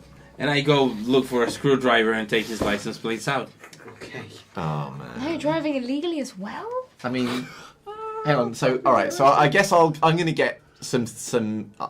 I think I was already in clothes. I would probably go hunting in anyway, but I'll make sure I've got some latex gloves and some bleach. It takes you guys an uncomfortably small amount of time to get ready to do what you're about to do. We were about to go hunting, so we were like ready to go sneaky. It's just, I mean, I was thinking more. Someone recently died in your lobby. You know, you managed to clean up. We have been here. Actually, I've got I the kit. It's just uncomfortable how quickly you guys managed to think. Okay, a body. Yeah. Got it. I think as well as once Jim's phone's gone, he realised that Benjamin probably hasn't done anything like this before, so he texts Moses going, "Please come with, please come with, come with." Oh yeah, because you told him that we were together. I did. I did. Yeah. So you get this text message. I mean, I probably just go and pick up the bucket he used the night before. Yeah. It has everything in it. It's like, oh yeah, we have everything we need. So you're going in your car, yeah? Are you both going? His car. Hang on. So when we go to my car, are you starting to try and unscrew the? I totally go. Yeah. Right, you know wait. what? Not now. Not here. Like we are on our. But I don't want to be driving through the street. I don't want to get picked up by the police because we'll do it when we're there. We'll park a few streets away. You need to tell me where it is. I don't know where it is. All right, I'll drive. Let's go. So. Okay. So I'm looking out the window with a hungry and sullen Moses. Like every pedestrian in the street is like the image of the little kid watching at the candy store, going like, yeah. Every tasty morsel that you pass by, that could have been dinner. Yeah, gets smaller and smaller as you turn the corners, So heading towards Stephen's As place. we're driving, I'll be saying, I live foggy. Okay. At the Haven. You know, while you were away, Jim was very. I should have realised he was going to do something like this. He was so aggressive. I mean, even for Jim. Well, yeah, that's the thing. I mean, he's pretty aggressive and dangerous. I saw him with Tyler yesterday, and now you tell me that he's Stephen's house asking for a car. I mean, not a lift. I mean, this. What? Isn't this like before? I mean, with Will, we just left it be, isn't it? Shouldn't we just leave this be? Don't you think? Leave it be. That one with a little bit of spicy sauce. What? I said, shouldn't we just leave it be? The body or the situation. Why does he need my car, Moses? Because probably he's the one who killed Stephen. Well, You did not kill Will. No. You got there to a crime scene. Now, Jim is the crime scene. You think he's done something? If he hadn't, he would have left without saying a word, not asked for a car. Moses, what are we going to do when we've got Pick this? up the body. Yes, put it with the remains of Tyler. Oh. I'm gonna make a business out of this, and I'm gonna make a killing. Is that one of your jokes? Yeah, I'm joking. It doesn't take you too long. I mean, at this time in the morning, the only traffic that's there is really the people that are heading to work at this time. And most of those people are bleary-eyed and reluctant enough that they're not trying to speed through London traffic. You managed to get there. So I'm going to park not outside his house, but a street away, somewhere that is not directly under a street light. Okay. And then I'm going to say, okay, now you can take off the number plates. No, you take the number plates. I'll go meet Jim, and then pick us up. So it's that. Oh house. yes, you could text me when it's time. Mm-hmm. All right, I like that. That's good. Good. All right. Okay. I'm not letting him approach the scene of the crime and freak out. Okay. Quick question. Oh, Katia, it's going to be a great Indeed. scene. After you woke and you left, Yeah. where did you go? Well, I was gonna go back to the Haven. Okay. Check on these. You came back to the Haven to find the door locked, thankfully. You unlock the door and come in and you see an unconscious Mrs. Morovsky in her wicker chair. Like, she's not been knocked out again, has she? No, she height of incompetence.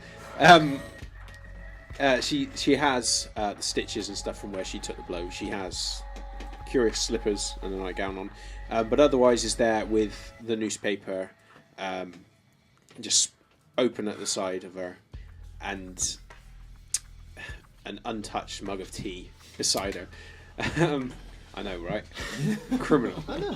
Now that is not innocent. Okay. Does she look cold? Like she might get cold because I don't want Well, an now old that lady who's ill who might get cold. I mean, with the door closed, I mean, she tends to keep the heating on Okay. most of the time anyway in here. You give her a blanket.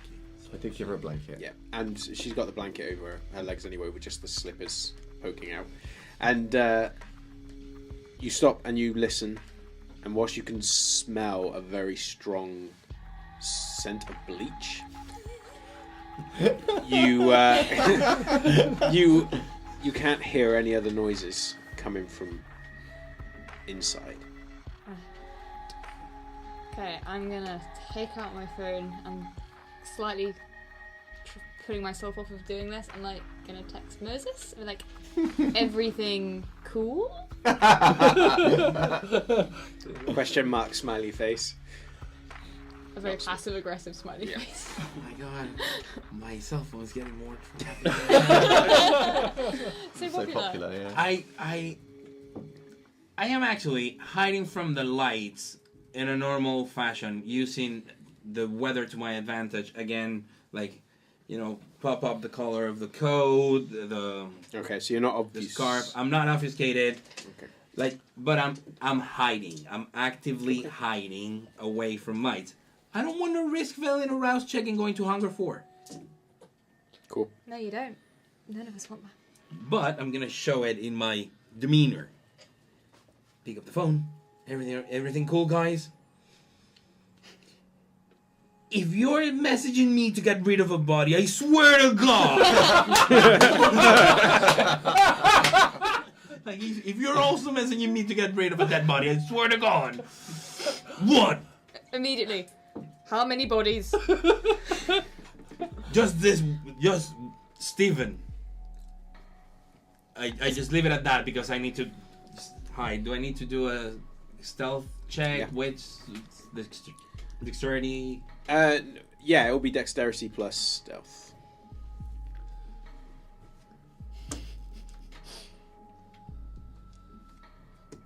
Ouch.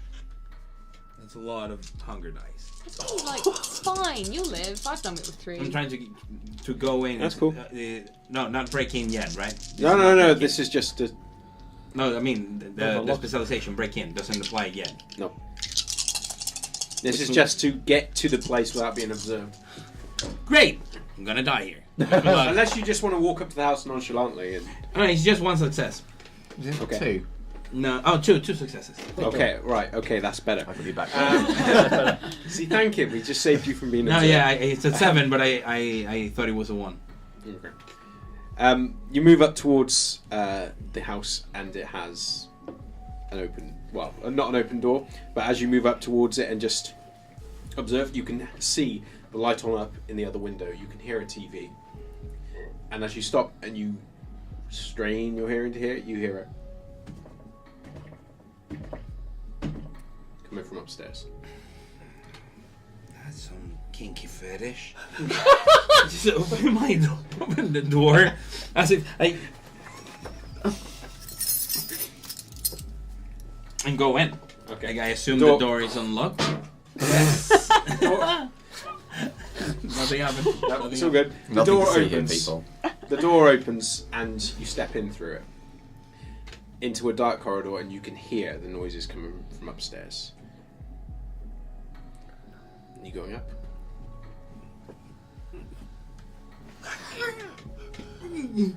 Yes. Okay. You step up the stairs. I look for them. As you Because, move, yeah, it's probably it's either a Stephen trying to use Morse code and he's alive. Please let it be that, or he's really impatient, going like with his foot and doing that clacky, really weird sound. I mean, this is too kind of erratic to be that. Yes. Although you try and convince yourself it might Stephen be. But you move. Morse code. Stephen. You move Morse upstairs, and the light from your right, as you turn and you look in, you can see Jim just holding down a very, very lightly twitching body of Stephen, fully. What do you do? Yeah. He's just this fully nude individual with blood all over the floor, puncture marks in his skull, part of his skull pulled back, and Jim just holding down his. I mean, the way he's just staring ahead is quite clear that he's. Is he gonna make it? No. I just look straight at James. Like, you're gonna owe me for this one. Are you hungry? Not that hungry. Not with your lover. Wrong head, by the way. Let's you're hungry, fix this. if you're hungry, feed. There'll be less blood to clear up. Meanwhile, I'm trying to call him now. I'm like really stressing out. Oh, he made sense to a hungry Moses. I take one, but you know, softly. I don't want to hurt him. Come on, if I touch him, he's gonna die. To be honest, all you can get out of the body at this point is one. He's been bleeding out of his skull. Would it put him out of his misery? He's having a seizure. Would the He's kiss, having more than a seizure. the act, well, he's having like a thing. If you'd done this when he was just as he suffered this injury, yes, but at this point he's pretty much gone. At this point, So he's equivalent you get the of a feeling blood that at this point, I mean, his skull and brain got punctured. Yeah, I drain whatever little. There's a reason why, even just a crack to the skull.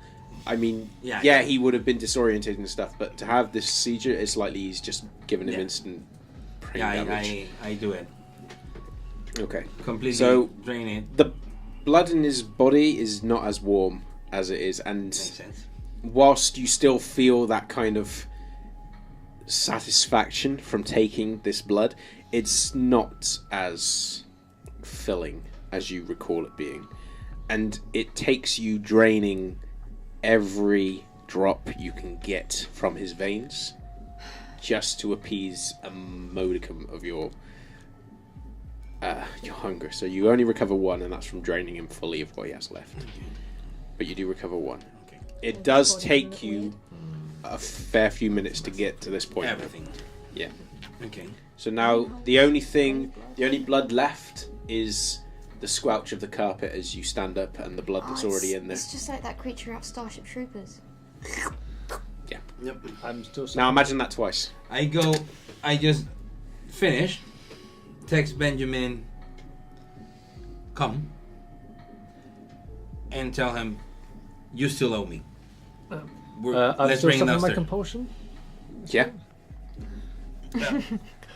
I grab his feet and go like, Yeah. go on then. Get him bags first. We got Sorry? bag him here, then we can move him. Bag him here, then we can move him. We need to pull him and the rug. Yes, I know. We can bag him. We bag it the rug separately. Rug or No, carpet? carpet. Full carpet. We'll fucking pull the carpet. It's a bedroom. I'm gonna pocket the Glock. Okay. Because you were not dangerous enough before. Now it's hard. Jim now has No, a you know gun. what? I now that I'm fed, I slightly freak out less and go back to my more shy demeanor. Well, that's great. I'm freaking out a lot right now. I go downstairs and just look through the eye thingy until he shows up with the car. Pick up the phone. Okay. You driving over there? Yeah, he said to come. Okay. You drive up underneath More these text. street lamps. You have a look at. You're comfortably aware of just how many lights are still on in this street in people's homes, but you try not to. So, it's like 2:30 in the morning, right? 3 in the morning? It's like 3, 4 in the morning. And people are still up. Yeah. Right, okay. Yeah. It's badasses. I'd be in bed now. Well, if someone Well, starts to at be honest, 6, in a Night neighbourhood shift. like Night this, shift, yeah. Night shift. where there was a gunshot. Yeah. Is there... I mean, I didn't hear the gunshot, though. Oh no, you haven't heard the gunshot. So, are there people out? Does it look like weirdly active for a street at this? When I'm driving, There's like, no one out. It's the windows that you're uncomfortably aware of. And yeah, and a lot of the people are at the windows. yeah, there is now. There was a gunshot. Okay, so if when I'm driving down the street, I see loads of people at the windows, I'll just keep driving. Good. Okay. So And- you watch as a car comes up, and then just keeps driving. And I will go round to a few streets away. miss the number 54, and then I go to the other text. Yeah, we're taking care of Stephen. Yeah. As soon as Moses left, Tim's gonna have a look around see if we can find any more ammo. Okay. Alright, I'm going to phone... No, I don't know what the situation's in the house, so I'm going to text Moses. But it's going to take me a little while, because Benjamin's not very quick on texting. Okay. Right. I'll deal with yours first. You have a quick look through this room. It is cluttered with a lot of shit that you really don't care for. But you hunting through bits and pieces, just moving it around, tossing it out of the way, checking underneath the other pillows and in what drawers you can get open. There is no other clips or magazines for it. The only ammo in this room, from what you can tell without doing a detailed search, are the 3 bullets that are still in the current magazine. One for each of the cutlery. Well, that and the one that is currently punctured into the door frame that missed your head. And I'm gonna go find a couple of bags and start bagging the body. Okay, what, you taking him whole? That should not be... Dude! Are we on a second story, right? Yeah. With him being Well, first story. Oh, With- sorry, You're gonna get first, some first leakage. floor. with him being drained, I'm gonna Look at the window. try and just quickly pull the joints out of ball and socket joints and pull arms off the shoulders and legs softly. Okay. Try and fold them up. You're gonna what? He's not Chewbacca-ing it, is he? I think he is. Are you gonna do what? He's Okay. pulling his limbs off. What I'm going to need from you... One stain, 2 stain, 3 stain. What do 4 I stain. see? He's What do I dead. see out of the window? Okay. A clear street and lots of people at their windows looking towards your house. Not specifically at me. Not, well, My window. more at you because, well, are you down, you're on ground floor? No. Upstairs? In the bedroom? Then yes, at you. Because you are in the only lit room in the house. I think I'll stay where I am. So, I turn around and I tell Jim, we burn the house. We burn. Somewhere Katia's like, I don't know why, but they're making me so cross. We burn the sense house, the disturbance we in burn the the house, force. but they will still find the body. Yes, they will find the body. We can't have. I'll point at the head as I'm starting to put this. Can't have that. Option 2. Get a knife. Give me a knife. Give me a knife. Okay. I go. Help me turn him over. Open the back. Snap the ribs. His friend died this way. Let's fake it and leave. Wait, are you starting to do that, are you? Well, I need a knife first, but that I tell him my plan. can I tell you what I'm texting? Sure. I'm going to text. Everyone knows. Get out. Yes, I want to And- burn the place. And I'm going to get somewhere vaguely safe again in the dark, put my number plates back on, and if I don't get any other texts, I'm going home. Okay. We can have a nice conversation. Yeah, exactly. Do you want to fake I'm another sort bugging of out. gruesome death? You took like 5 minutes to send a text. Wait 1 for a reply. Jim pulls a knife and cuts into him himself. Okay. Oh, I will oh. need... Nice. I will reply, we're fixing the crime scene. You have to roll craft checks. I hope you buffed craft. Yeah. You got the wrong person. No. Yeah, I could totally have been your man. As this is you copying what amounts to a very grotesque bit of art, it's going to be strength You needed a specialist. plus... We need this special. Actually, that's what I texted him. It's like, we're preparing the scene so it looks like he died the same way as Will. Okay. Okay. You can get one more text in if you're about to start this. I'm about to start this. Right, one more text in. before Okay, we I'm going to text this, and I think I'm just going to go. But my text is going to be, get out now again, Yeah, see you at home. and That's all I'm going to say. I mean, It's too early for WTF to be a thing. yeah, I don't know, and I don't think Benjamin would do that either. So no, I'm His would be WTH. What the heck? no, I'm out. Yeah, not swearing. Okay, so you getting these texts and probably pulling over each time you're checking them because you're Benjamin.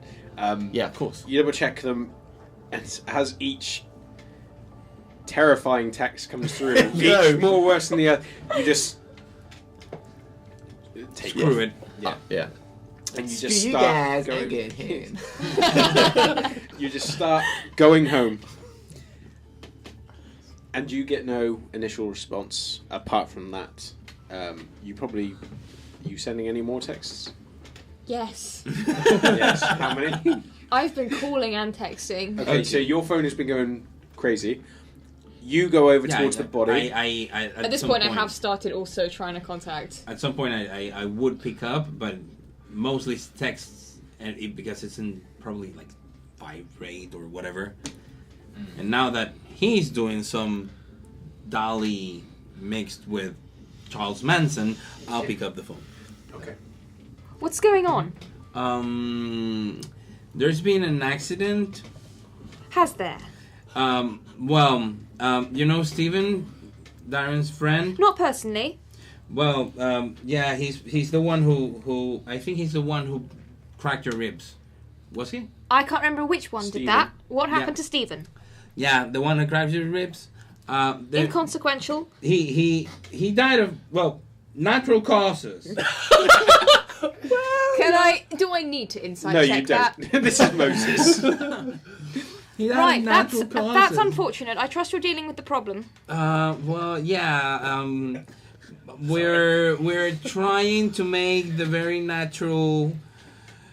I mean, the natural death of him to resemble the very natural passing of his dear friend Will. Does anyone know what's going on? Pretty much everybody around in a 3-block radius. I really, really hope Jim knows how to obfuscate. Could you not make it look like some kind of animal attack? Not in the second story after what it looks to be a gunshot. Because probably I've already had this asked him whatever. If this happens again, I'll expect you to sacrifice your familiar. No, Foggy's actually at home. He should be taking care of the premises.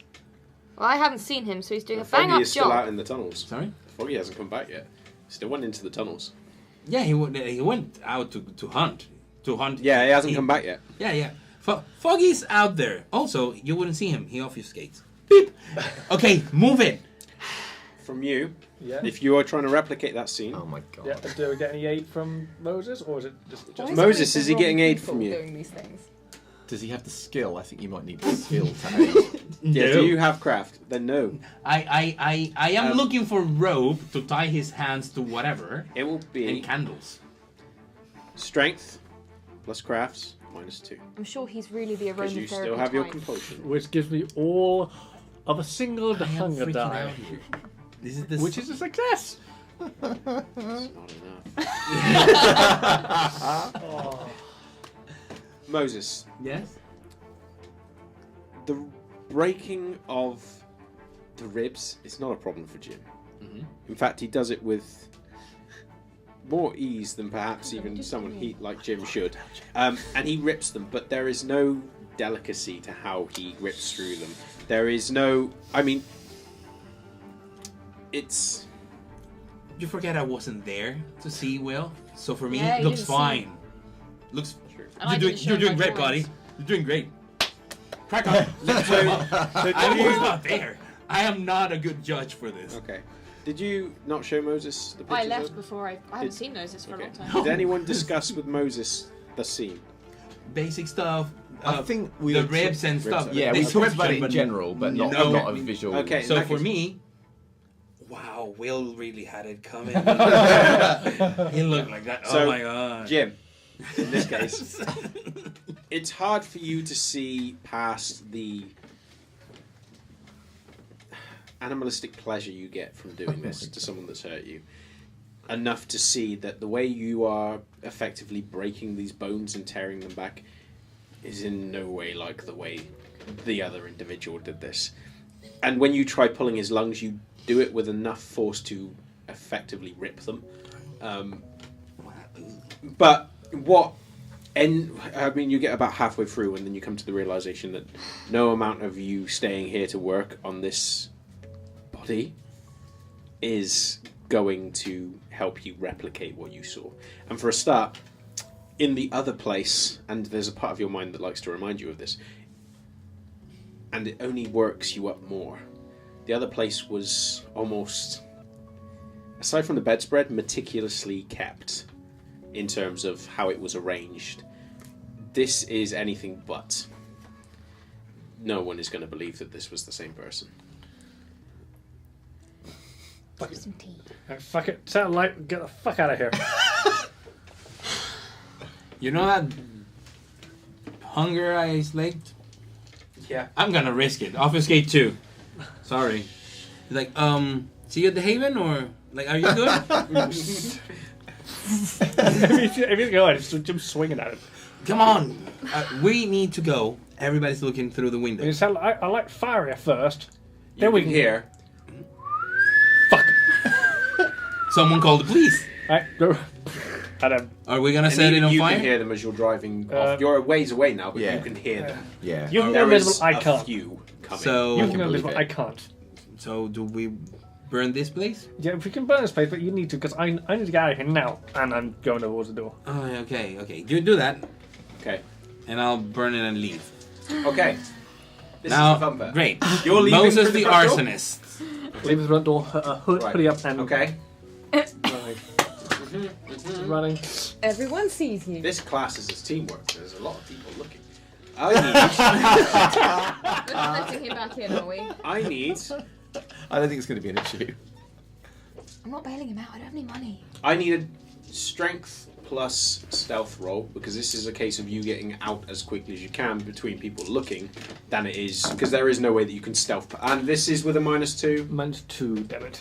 Oh, Yeah, it was a good reroll. roll That was a as great well. roll. Oh. Remember, your compulsion has not Yeah. been satisfied. That gives me 2 successes, that's it. Oh dear. Should willpower it. It's too late now. I think you have to commit. Um, You Before can Yeah. decide before you find out the I'm gonna- competition. I'm going to willpower it. Well, to someone's risk- going roll to be 2 very dice, impressionable after all Yeah, this. yeah. Think how Which gives you malleable 2 more he'll be. successes. Give me, Nice, give me 4 total Oh. successes. Nice. Yes! I probably shouldn't have told you that, but however, You you have are like pretty certain one that willpower as left. the curtains flicker back and forth, and you can hear uncomfortably close the sirens coming, you pick your moment, and then fueled on not quite adrenaline, but your whatever impulse is carrying you, you just bolt out the door, go past the gate, and just turn off and move.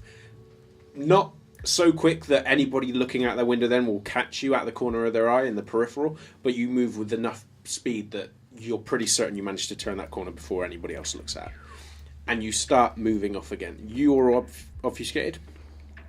Well, I'm Or you're gonna gonna- set okay. fire to the place. I just get out my Right. Sipo and start Right. on the Uh-oh. covers of the thingy there. Right, okay. What do you call it? The duvet. Rotrek. I call it fear frenzy. I need a fear frenzy check, Yeah. please. You are setting light to a building you are currently stood in. This is Actually, I'm setting fire to a This duvet and I'm is- running. is- If the duvet catches is- on fire like manically, I'm Moses. gonna do that. Moses, Yeah. willpower check, please. Whatever I have available, Remember right? to have You are your basically, humanity. you have the subconscious reminder from your beast that you are setting fire. However you want to start this fire in a building that you are stood inside of. Don't forget to add 2 dice. This to is your a willpower humanity. check Yeah. +2, and your difficulty. Your difficulty. It's gonna be like 7 successes. No, it's not going to be that high. You're not I do that. stood in the middle of a blazing inferno, but you are setting fire to a building you're stood Oh, in. you're literally that dog going, everything's fine. Everything's fine. Or that, yeah, this will be the one time that Foggy follows you in. Yeah. Then you have to run back inside to get him. Would you?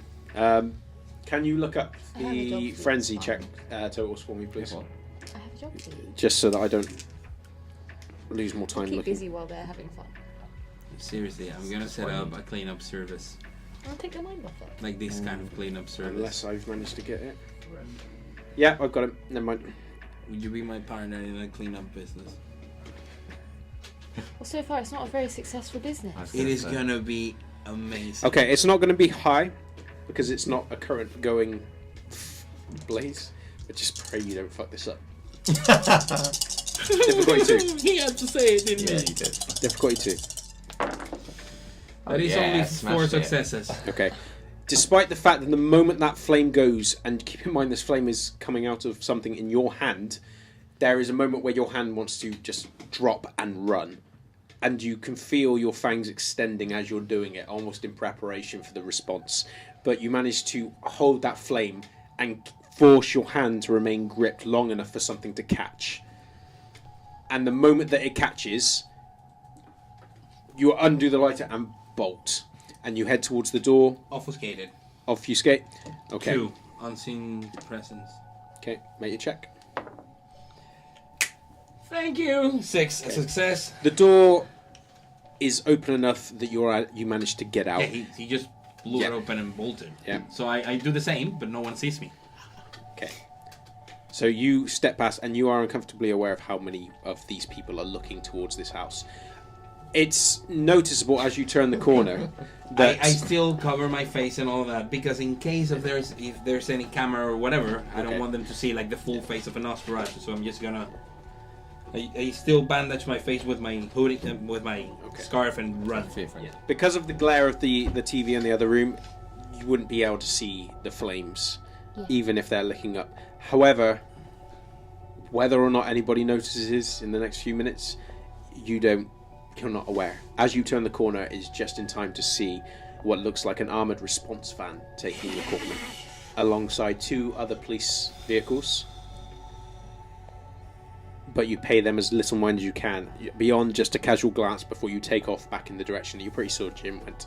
We are going to take a brief break, guys. You probably noticed from Jim running off that we will be right back in 5 to 10 minutes. It won't be as long. Yeah, we'll carry on. Yeah. If you guys want to take on, Yeah. Yeah. Okay, so we'll be 5 to 10 minutes, guys. Thank you. Hi. Hello. So we should do the relationship Yes, we should. map first. Let's move these. Oh yeah. I just Ignore what else seems to be there. Yes. So, a couple of things. We've got Tyler Adams down here, who is the Von True that we met in the last session. We are going to have to do a sneaky removal, and we'll show you why in a minute. So he was on the board, but of course he wasn't in the game very long, so he's come off. And for a similar reason, Will Sparring has also come off the board. Now, there is one other thing on the board I just want to point out, which is that it's quite hard to see, actually. Probably won't be able to see very clearly with this camera. I'm stabbing myself with the... Here we go. Where Benjamin's relationship with Jim is, I've added a descriptor. So it did used to just say that he was a bit rough and around the edges and needs my help. But I've added threatening and scary as a result of his behaviour last time. There's been a development there. And I think that is it. Oh. Oh. Sexy Pearl 68 is there. Yes. She'll soon have red string attached to Moses. Yeah, the string will get there. So, having taken these people off the board, we've done it Indeed. for a cunning reason. In light of recent circumstances. So we've got a new thing. Ta-da! The Board of the Dead. So, The death board. when characters die, we are going to add them to this board, along with a thing of how they died. Or who killed them. Or who killed them. So, Sorry, Stephen. there goes... Yeah, obviously Stephen will go immediately on the death board next session. So yes, Tyler Adams, as you can see, was killed by Jacqueline, the Constable of London. He had his head twisted pretty much clean off. Oh, we got more pins, don't worry. Now, Will Sparring, who is the one who was ritually murdered, is an interesting one because we don't actually know who killed him, although it'll be very easy if Stephen, when he goes up, because we know exactly how he died. Hey, give me anything. Alright, so Alright, so let's get him up there.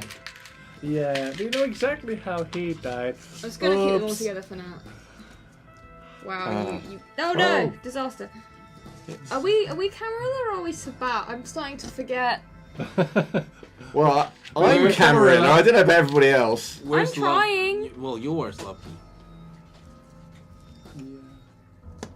And job done. So yeah, Stephen will go up on there next time. Yeah.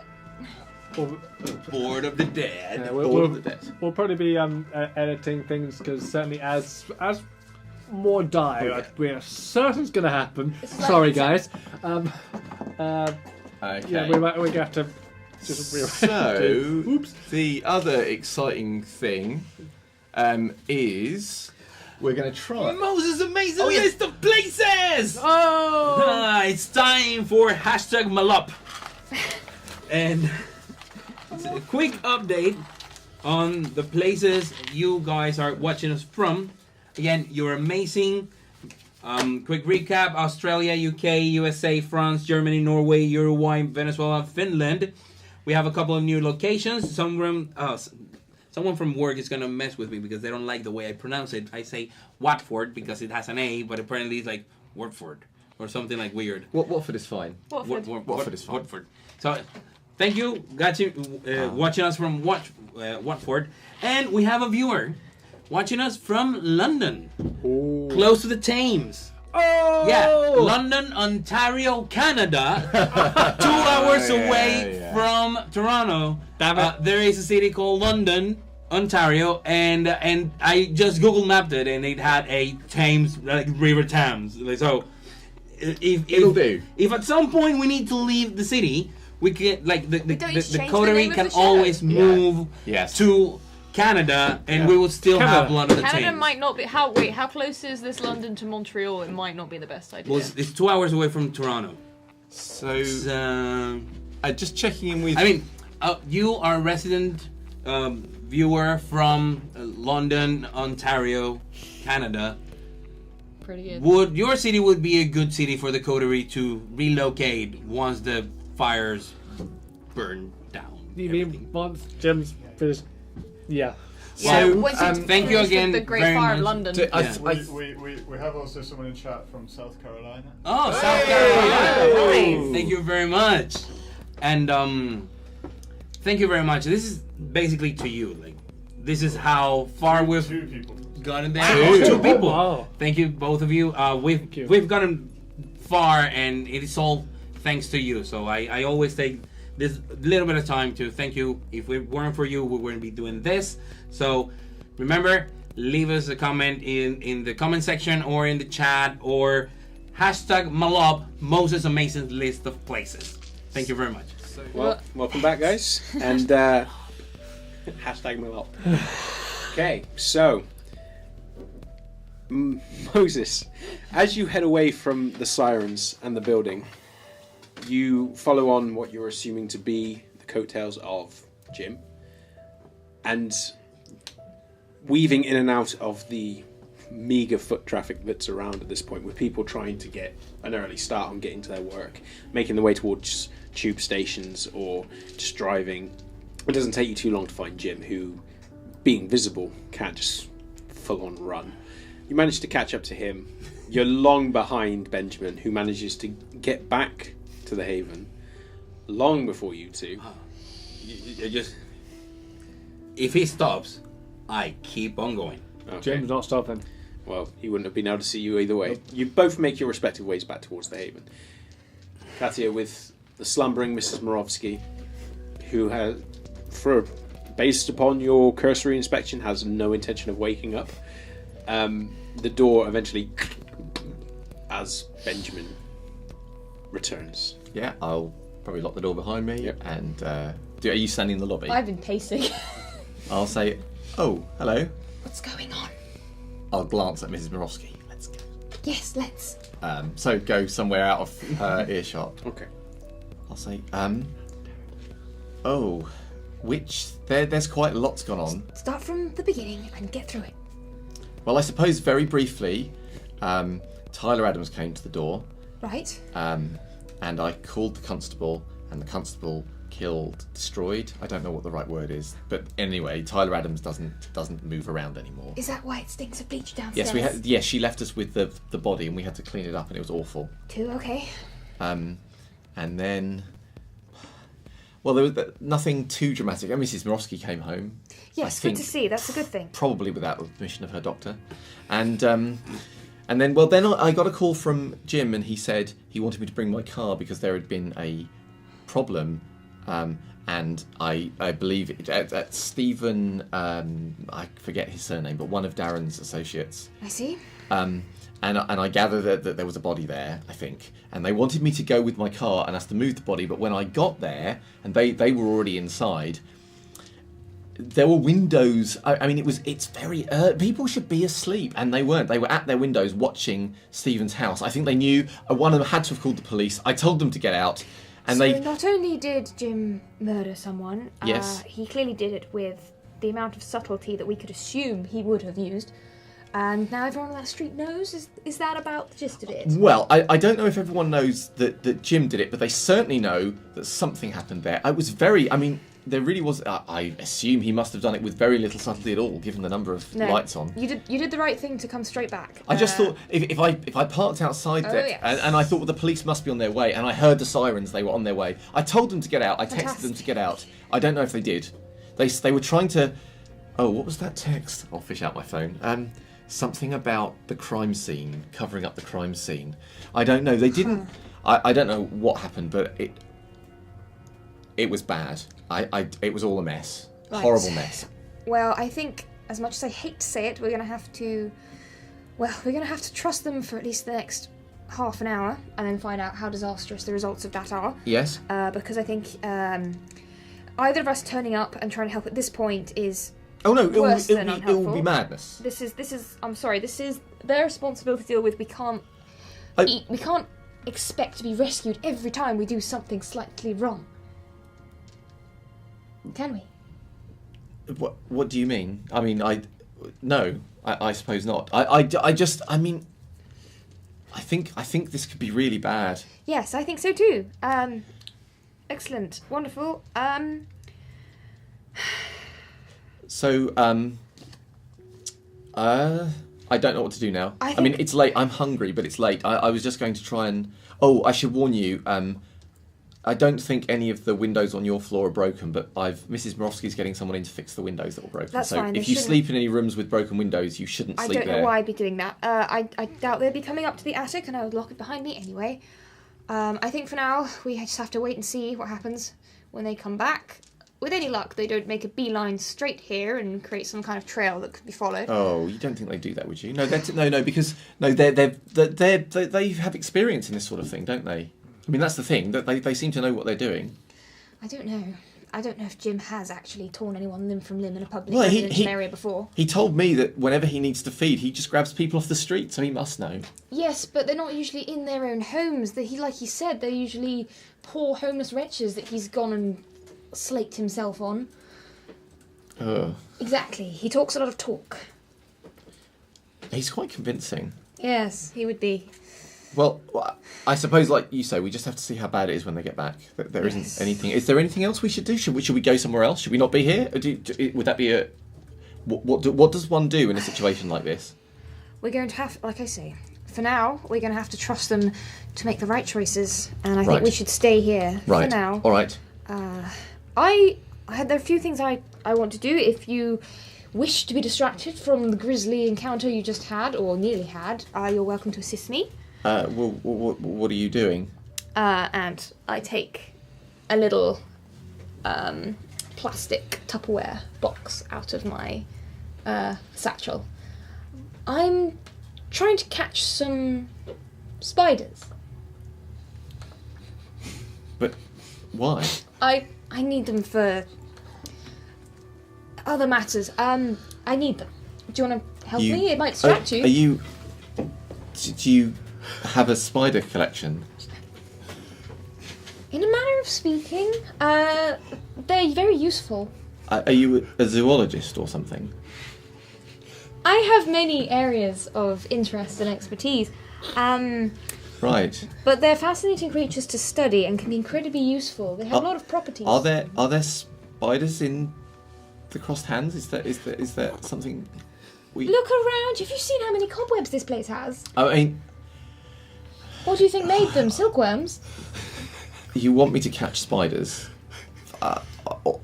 I'm sorry. I'm just trying to offer a way to distract your mind from what's going on. I honestly don't know what I expected you were going to ask me to do. It wasn't this.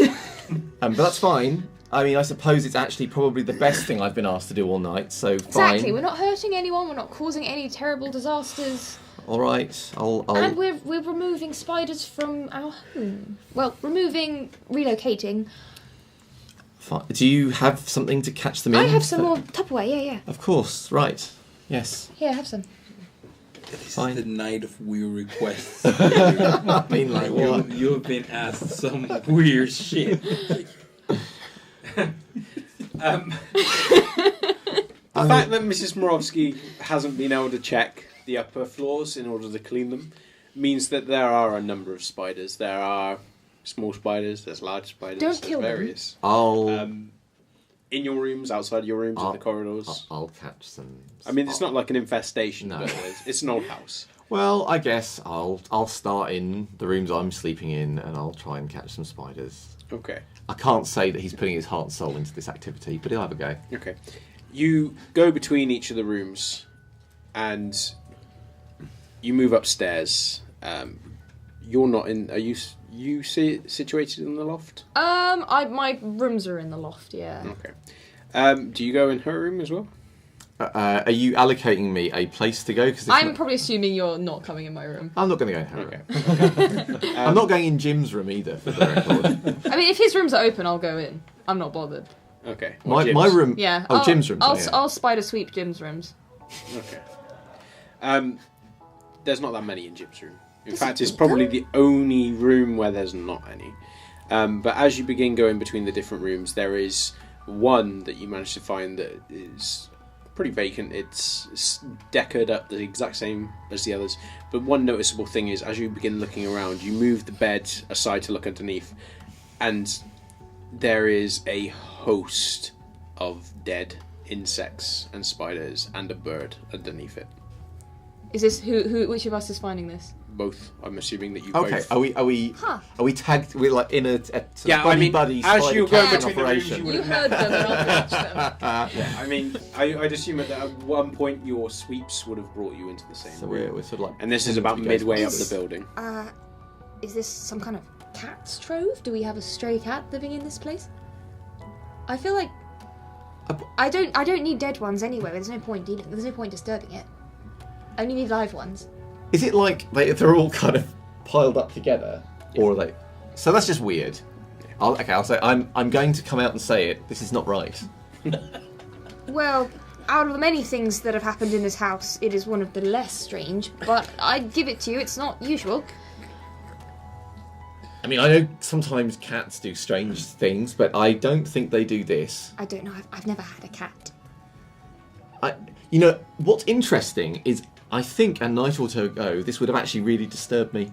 Really? But now, it's just another thing, isn't it? We just add it to the list. Precisely, and I find, and I don't know if you find the same, and this is probably me trying to extend some sort of hand of friendship truce, I'm not sure. I find it helps my mind sometimes to busy it with a menial task of some sort. I'm sure for you, this takes the place of your artwork. For me, it can be any number of tasks, but sometimes I find it helps. And does this count? I'm going to leave this where it is. Yes, me too. Back out the room. Okay. You complete your sweep of the building, ignoring that room, by and large, probably shutting the door behind you as well. As you move between them, and as you finally come back downstairs to find Mrs. Morovsky exactly where you've left her, you hear footsteps approaching the door, the rattling of keys, and then Jim stepping in. And Armfuls of spiders. And Moses likely coming in, whether or not you decloak. Nope. Going straight to your room? Nope. Still in the lobby? Okay. I want to see what does she have to say to Jim, and then after she vents, I just pretend to have just arrived. That's damn smart. So how Sneaky. how does Jim appear when he comes? Like, is he covered in blood? Yes. Are there? I mean, he's wearing darkish clothes anyway, so it's not immediately obvious unless he's like under light. Yeah. And even then, it could maybe be mistaken as a spilt drink or something similar, but you guys can smell it on him. Okay, I'm gonna put down my spiders. Jim first. just locks the door and walks right past them. Go upstairs. Jim, what happened? Go upstairs Eloquent to as room. always. Are you? Yeah. I think you should probably. Are you going to talk to him? I mean, we should probably know if he I want to came- find out what happened. I'm Right. going to follow on up after him. I'll be nearby. I'll come with you. I mean, Jim, you return to your room to find a note upon your bed. Quick glance at open the cupboard, put my stuff, pick up my hammer, and then start heading back downstairs, aiming for the tunnels. Okay. You have to pass them on the way. I'm standing at the bottom stairs like Mrs. Fox style. Okay. Your path is blocked by Katia. I just want to know what happened. If the police come after you, we cannot help you if you're going to stay quiet about this. Are you going to block him? Pass. Are you? I mean, I've already made my intentions clear, and he's already pushed past, so I'm not going to be stupid. Carrying a hammer as well. as you're going Carrying a past, hammer as well. Carrying to the hammer. as you're going past Don't this, I will frighten say, Jim, you didn't come straight here from that house, did you? No, just still heading down to the tunnels. He's not leaving bloody footprints or anything, is he? Wow. You were standing on scorching carpet. Yeah, but he ran like 20 minutes. Yeah, I mean, Blood's hard to get off your Jim? shoe. If you do not tell us what happened, I'm going to call the police myself. Tim was probably at this point heading about a shot in the tunnels. He just keeps going. oh, There is no trace on the carpet. There isn't. But there could have been. On a corner with a popcorn. Just watch this. Head down into the tunnels, try and find where the bagged remains of Tyler are, and probably fail to assume there's just the skeleton remaining. So you're down in Moses' room. I'd say underneath into the tunnels, which are underneath. Okay. How well did you hide the bagged remains? Do you just leave them down in the tunnels, or are they hidden somewhere? The guy hid them Okay. in the tunnels. Was Jim with you when you hid them? I can't remember who took the body down. he- Is it me? Well, you and I were the ones cleaning up the mess. That's true. Nobody else bloody cleaned it up, did they? So yeah, it's probably me. Yeah. So you go down into the tunnels, and as your frustration begins building to a peak, you cannot find these fucking bags.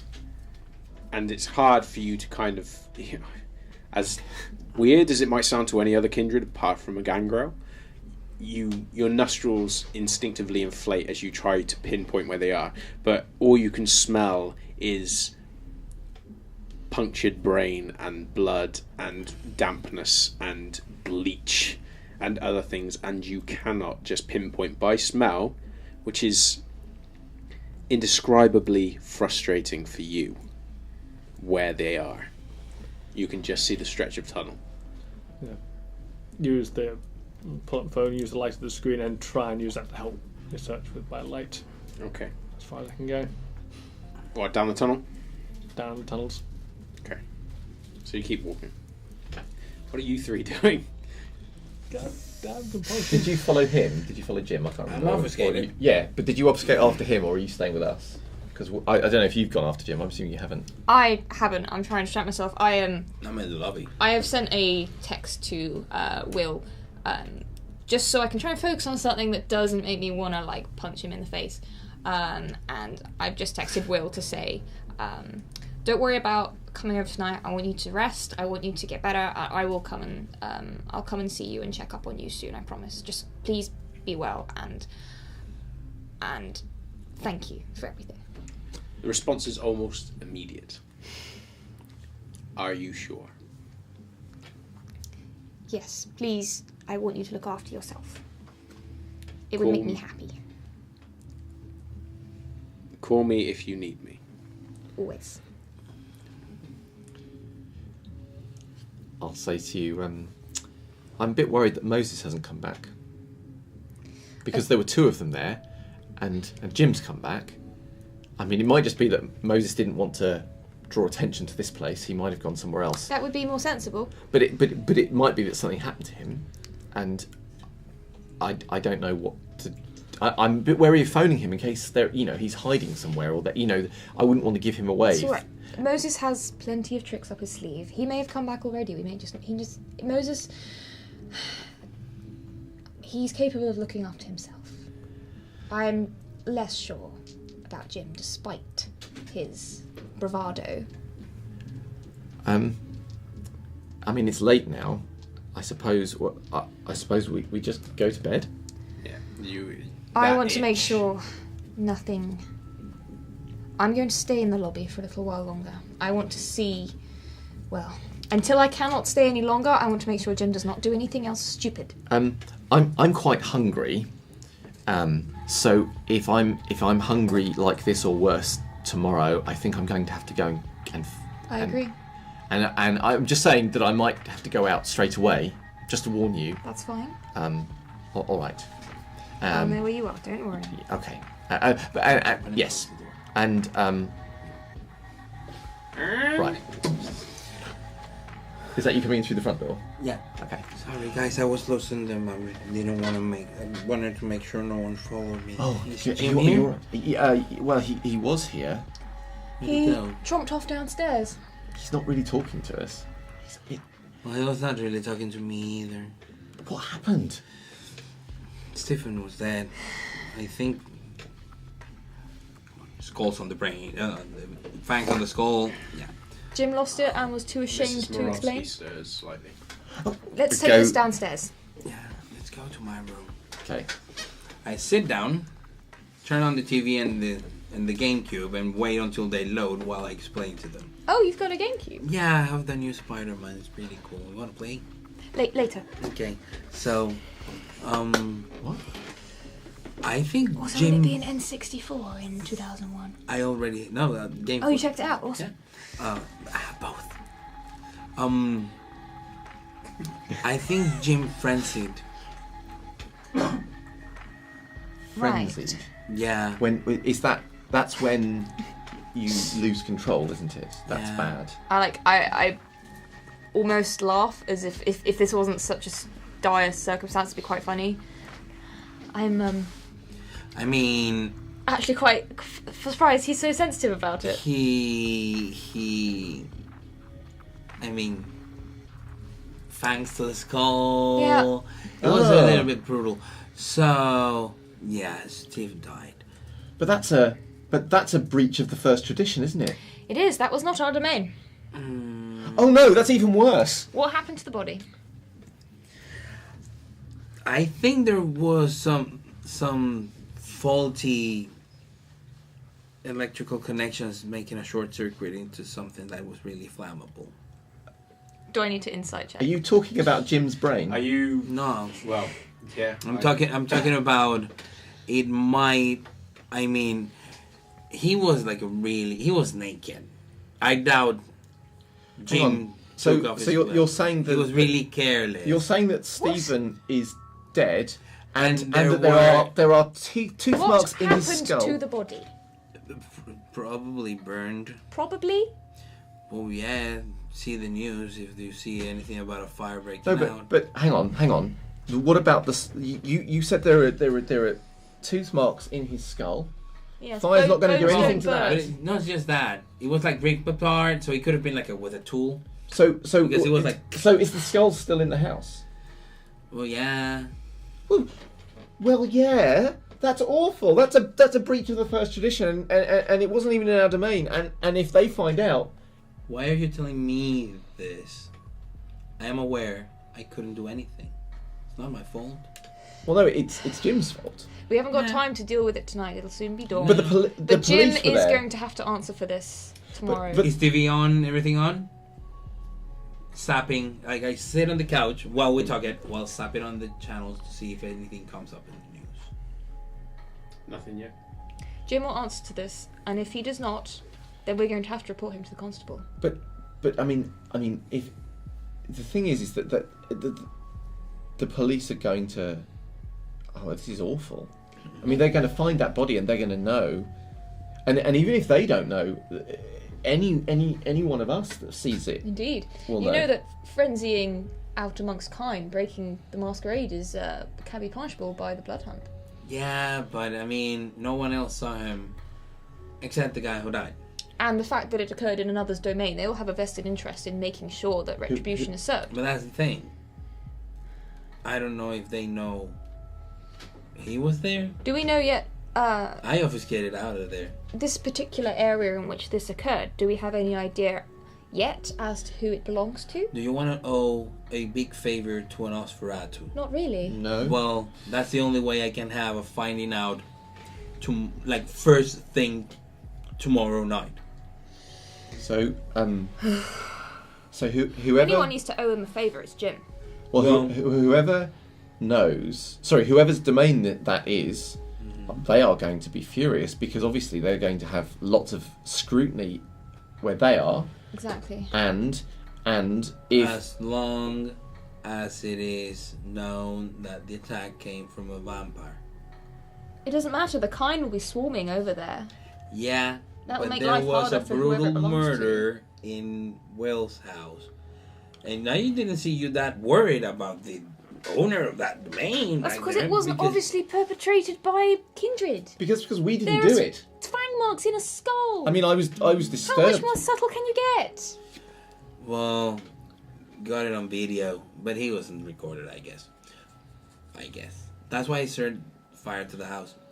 But what I mean is that It doesn't destroy the evidence, though. No, I know. but it's too late. It delays the process. It buys me a little bit more time to see what I can find under the wire. What can we do? I mean, because the police will have that body now, and that body. Oh, it's fine. Jim can break into a morgue. Apparently he can break into anywhere. Anywhere he fancies. Well, I have no doubt that Jim can break into a place. It's just that he probably leaves lots of broken things behind him. I don't think Jim going into a morgue is a good idea. But wasn't there something when we saw the prints? Weren't we given the impression that we rose together and we fell together? Wasn't that what the prints implied? Exactly. So it's all very well us saying, well, it was Jim that did it, but I'm not sure that the prince is going to care. I think 100%. I think we are all going to suffer just as much, Well, we are doing our best to keep it together, but if he's not collaborating, I'm not sticking my neck out. No, certainly not. No, that's not the point. The point is... No, we have to deal with the current situation, and then we deal with the Jim situation. Yeah, but Jim has to help with the current situation. He certainly does. I'm a little lost on what the current situation is, because there feels like there are a lot of current situations that happen very fast all at once. The current situation is we have a body with evidence of kindred, not feeding, if you can call it that, in another domain that is not ours. Yes. And that evidence was left behind. It will not be destroyed by a fire, even if it does consume the whole house. It is most likely in the hands of the kine. And there is no doubt going to be a huge amount of media coverage of this, as well as the previous murder. When they find that, it's going to be like some kind of serial killers on the loose. Only there's technically two. Only in... Jim did try to make it look like it was... Yes, but you burnt it down, so I think that's a bit inconsequential as well. Yeah, but at least if someone... So he tried to if make it's burned... Like, that's why I tried to put it to the torch. I don't know if it worked, but... I mean, I had to run. But we also can't guarantee and it looks like someone tried to pull off another angel... But it's the teeth marks. That's the problem. Yes. If the teeth mark... If you taken some of that... I can't believe I'm saying this, but if you'd taken some of that skull away and they just found a horribly murdered body, that would be awful. But that's very different because sooner or later, the kindred who own that place, and indeed the prince, are going to know that someone... There was a piece of skull ripped apart. It could have been done with There a are still tool. teeth marks there. And I believe any kindred worth their salt in... Yes. that Any capacity. police officer worth their salt will know tooth marks. I mean, they might assume it's an animal, but it's going to go in the records as tooth marks. Yes. And anyone who knows about us will know what that is. And I'm just saying that it could easily come back on us. Which means tomorrow, first thing in the night, we have to find out exactly what happened. Keep on stopping until I see something on the news. There's nothing on the news yet. Okay. Exactly what happened, exactly how it was reported, because I remember you saying that Will's murder was just described as gruesome, no details. Oh yes, they didn't release the detail. Oh, that reminds me. What? When you did that thing to Will's body, you took something from the body. Yes. You disturbed the crime scene. To what degree? Well, to the degree that I think anybody who was being very careful to observe it would notice that it had been disturbed, because the blood was dry, and then you spilled fresh blood on the floor, and so Could it be traced back to us? I don't see how. I'm just saying that It would be noticed. it would be noticed. Very well, I understand. To that end, that sample I took and the sketch that I drew, I might be able to drum up some form of information based on what we saw. Find out a little bit more about what on earth that was.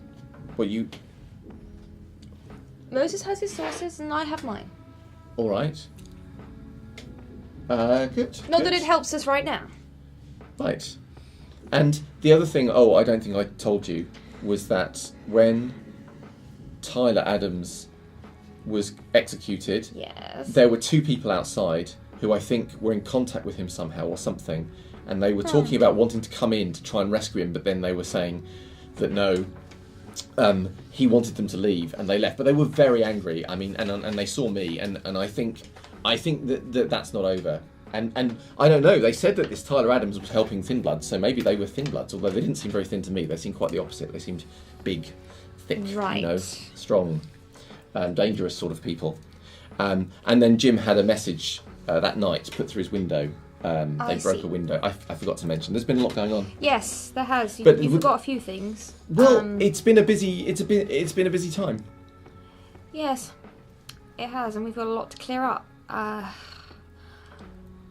I can't fix physical traces. I can't fix any kind of leads. I have limited damage control capacities. I can't fix all of this. This is going to take a lot of effort from all four of us. First thing tomorrow evening, I'll go back to the place and see what happened. Moses, No one's gonna take heed of me. I'm very hungry.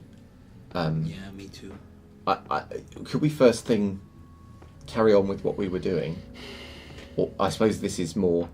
I'll be fine. If I am hungry, Katia, I'll be fine. Can you help him hunt? I suppose I can. I'll just. I highly doubt that it'll be a way that you. How much hunting have you done before? Well, I went out last night with Moses, Right, and he how showed did me your quite. how did your sire teach you to hunt? We didn't. Okay. He fed me Okay. in a very civilized manner. Okay. And obviously, I would just go back to him, but I have the feeling. Well, I don't know. Things might have changed with this whole us being, recognised. That's fine. Okay, fine. I will do my best to help you tomorrow, but you're gonna have to go along with my way. I assure you, it is not messy or unpleasant. It is concise as I can make it. It's just everyone has their own way. You might find it suits you better than Moses's technique. Although I was quite enamoured by that whole, no fuss, no mess sort of. Well, unlike yourself and Moses, I don't have the ability to go unheard or unseen. Oh, that must be difficult. It isn't easy, so I use other methods. But of course, I'll help as best as I can. Oh, thank you. So that's what we're gonna do. Me going there first Yes. thing in the night to We get also- as much information as possible. We and need to then- speak to Jim. We need to all three of us consult Jim, make sure he understands the gravity of his situation and the consequences should he not offer his cooperation. Do you think Jim's coming back? Well, he's I mean- downstairs in the... Well, God knows where he is right now. He didn't. I don't know. I mean, I'm just saying, he didn't. It's hard to know what he's If we going can to do. find out who we may have offended, whose domain we have trespassed into, That's secondary to me. First tradition, don't break the that's masquerade. fine. Yes, That's yes, fine. yes. First. But if that is also something we can look into, this debt you speak of, I think Jim is the one who needs to pay it. Yes. Thank you. Then we are in agreement. Oh yes, we're all agreed that this is on Jim. But I also I think we should all be agreed that that it won't just be Jim that goes down with this. It will be Not all of at us, all. and It we will have to fix certainly this. reflect on all of us. We have to fix this. But And- we cannot fix it without his cooperation. Oh, I agree, and I think maybe if Jim realises that we want to help him, he'll be maybe more no doubt talkative. he will. Yes. Hopefully, well, I'm sure if the two of you, three of us, I mean, are talking to him, it will be better. Well, indeed. You're just changing channels until something comes up. It's curious. I mean, there is no mention of it, but maybe it's just not aired yet. Yeah, exactly. I mean, it is very early in the morning, and all of you are feeling that very strong, lethargic sense. I extend the couch and just sit there. I'm gonna end up sleeping here.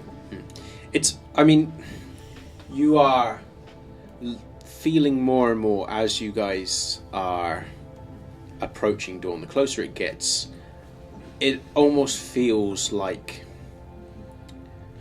your limbs are in pain every time you move them, and that it takes additional effort to try and get a limb to work. Oh. And I mean, who has medicine? I've got a tiny bit. Yeah. Well, you, as you're wandering down the tunnels, experience this as well. Oh no, I don't. Well, Jim, you certainly would recognise the stiffness in the way your limbs creak as you force them to move. It's almost like rigor mortis is setting in. And it's very difficult for you to move further and further down these tunnels. And before long, you find that your progress is slowing and then stopping. And you slump down in the tunnel and just stop moving. All of you, I'm assuming, have returned to your own rooms. I took my spiders back upstairs. Okay. And you go to your respective rooms. The same rooms, or have you changed rooms? I'm not in the room with the broken window because obviously Okay. there's a child. I don't want someone coming in and disturbing me in the day, so I'm going to a different room. We don't want a Peter situation. Peter. You two? Not you. Yeah, no, I know. Yeah. You as well? Changing room? Well, my room was fine because I'm in the attic and nothing's been broken. I'm locking up It behind was me. already my room. Are you locking yours up anyway? What I mean is The how... basement is always locked. Yes. I'm locking my door and I've got a chair under it. Big question. Mrs. Morovsky, as she was kept on, obviously had keys to the entire place. Mm-hmm. Is that arrangement still in effect? Yes. Or 'cause have you Yeah. taken as keys far off? as I'm aware, she can't get up the stairs very easily. Yeah, yeah, but I mean, True, Yeah. but it's also worth noting that if she is assessing damage that's been done and getting it fixed, she Yeah. might have them checking through. But didn't he? I told her solve the which list rooms. Yeah, True. Of the But it depends on how thorough, and Mrs. Morovsky is quite thorough. Is all I'm saying is that if she has keys, it's something that I'll would... put a sign saying "Do worth- not disturb" on my. Hang on, door. if I have this thought, oh, I don't know. It's just, I'm not saying it would happen, I'm just saying it is something that is worth keeping in mind. I only spoke to her tonight, so the likelihood of them coming Yeah. tomorrow is quite low, isn't it? Yeah. So, But okay. I'm just saying But it yeah. would occur Yeah. to you guys. I mean, Mrs. Morovsky's out for it at the moment. Yeah. I mean, aside from the fact that she came home ridiculously early, late, depending on how you look at it, and given her age Yeah. and the fact that she's still recovering, it's unlikely that she's going to be rising in time to open the place at all. As I'm padding back upstairs to my room, I want to have see the unseen activated as I'm going. And it's almost like I think systematic at this point. Something that I do now and again, just trying to work out what's up with this house. Okay. You continue to move through the house and glance at the various doors, but I mean, without looking Yeah, through I'm not doing a each room, thorough search. It's just kind of like it's not... Nothing immediately leaps out at you. I mean, beyond the shadows of this old building, the lack of lights, it's it's odd. I mean, even if there wasn't anything weird going on, and even though you're kindred, there's moments where this kind of harkens back to The Shining or something similar, and there are moments where Shining powers. if you could shiver, you probably would, of that involuntary shiver when you think, this is actually really creepy. I mean, you've seen a lot of creepy stuff in the meanwhile. You've experienced firsthand a lot of creepy stuff in the meanwhile. But it's weird just how unnerving this simple, safe place that you reside in can still unnerve you. As I go, I might just slightly push open the door where we saw the pile of dead animals. Well, dead insects and the bird. Just as I go past. Okay. You have a look underneath. It's no different. The pile's still there. Still heaped up. Dead bird. Dead insects. All in a neat little pile. Quite an impressive collection. And I'll carry on. Are you shutting the door? I didn't shut it behind me. Yeah. If it was shut when I came past, I will shut it behind me. Yeah, you did. You both shut the door as you came out. Alright. So you shut it again. And you continue up to your room. And it's dawning on you. Yeah, it's dawning, sorry. It's dawning on you just... Sorry, guys. I'm allowed one of those per session. Just how late it is by the fact that you are struggling to climb the stairs to your room. And there's a part of you, a very panicked and building part of you that thinks you might not make it to your room. But you do. You manage to climb up through, close the door, lock it, and climb over to the bed and just slump on it.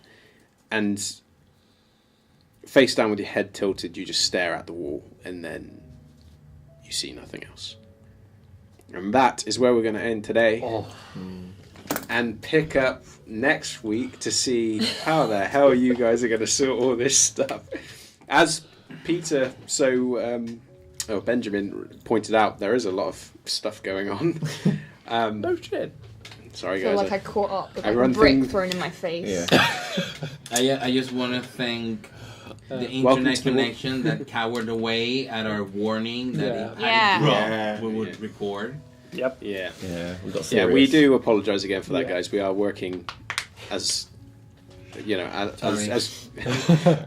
That's my working hard to try and get it all sorted so that eventually by next week, hopefully, you guys will have a clear connection. You won't have to muddle through drops. So fingers crossed. And you can see these guys trying. I mean, welcome to the world of vampire. Oh, Shit God. goes wrong left and right. I'm serious about getting the cleaner job. Like, this is the second one, and I realized... But no one's paid you yet. It's okay.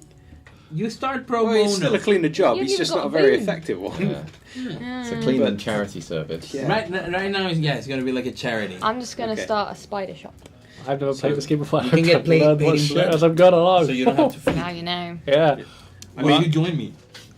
We are going to be working this week to try and sort the issues. Yep. Hopefully they'll all be done. If they're not, we're going to be looking at different venues and stuff. So, thank you for bearing with us. They won't persist. Thanks for the patience. But how quickly we can nip them in the bud, we'll do it as quickly as we can. Thank you very much, guys, for watching. Thank you, We will guys. see you Thank next you so week. much. Bye. Bye.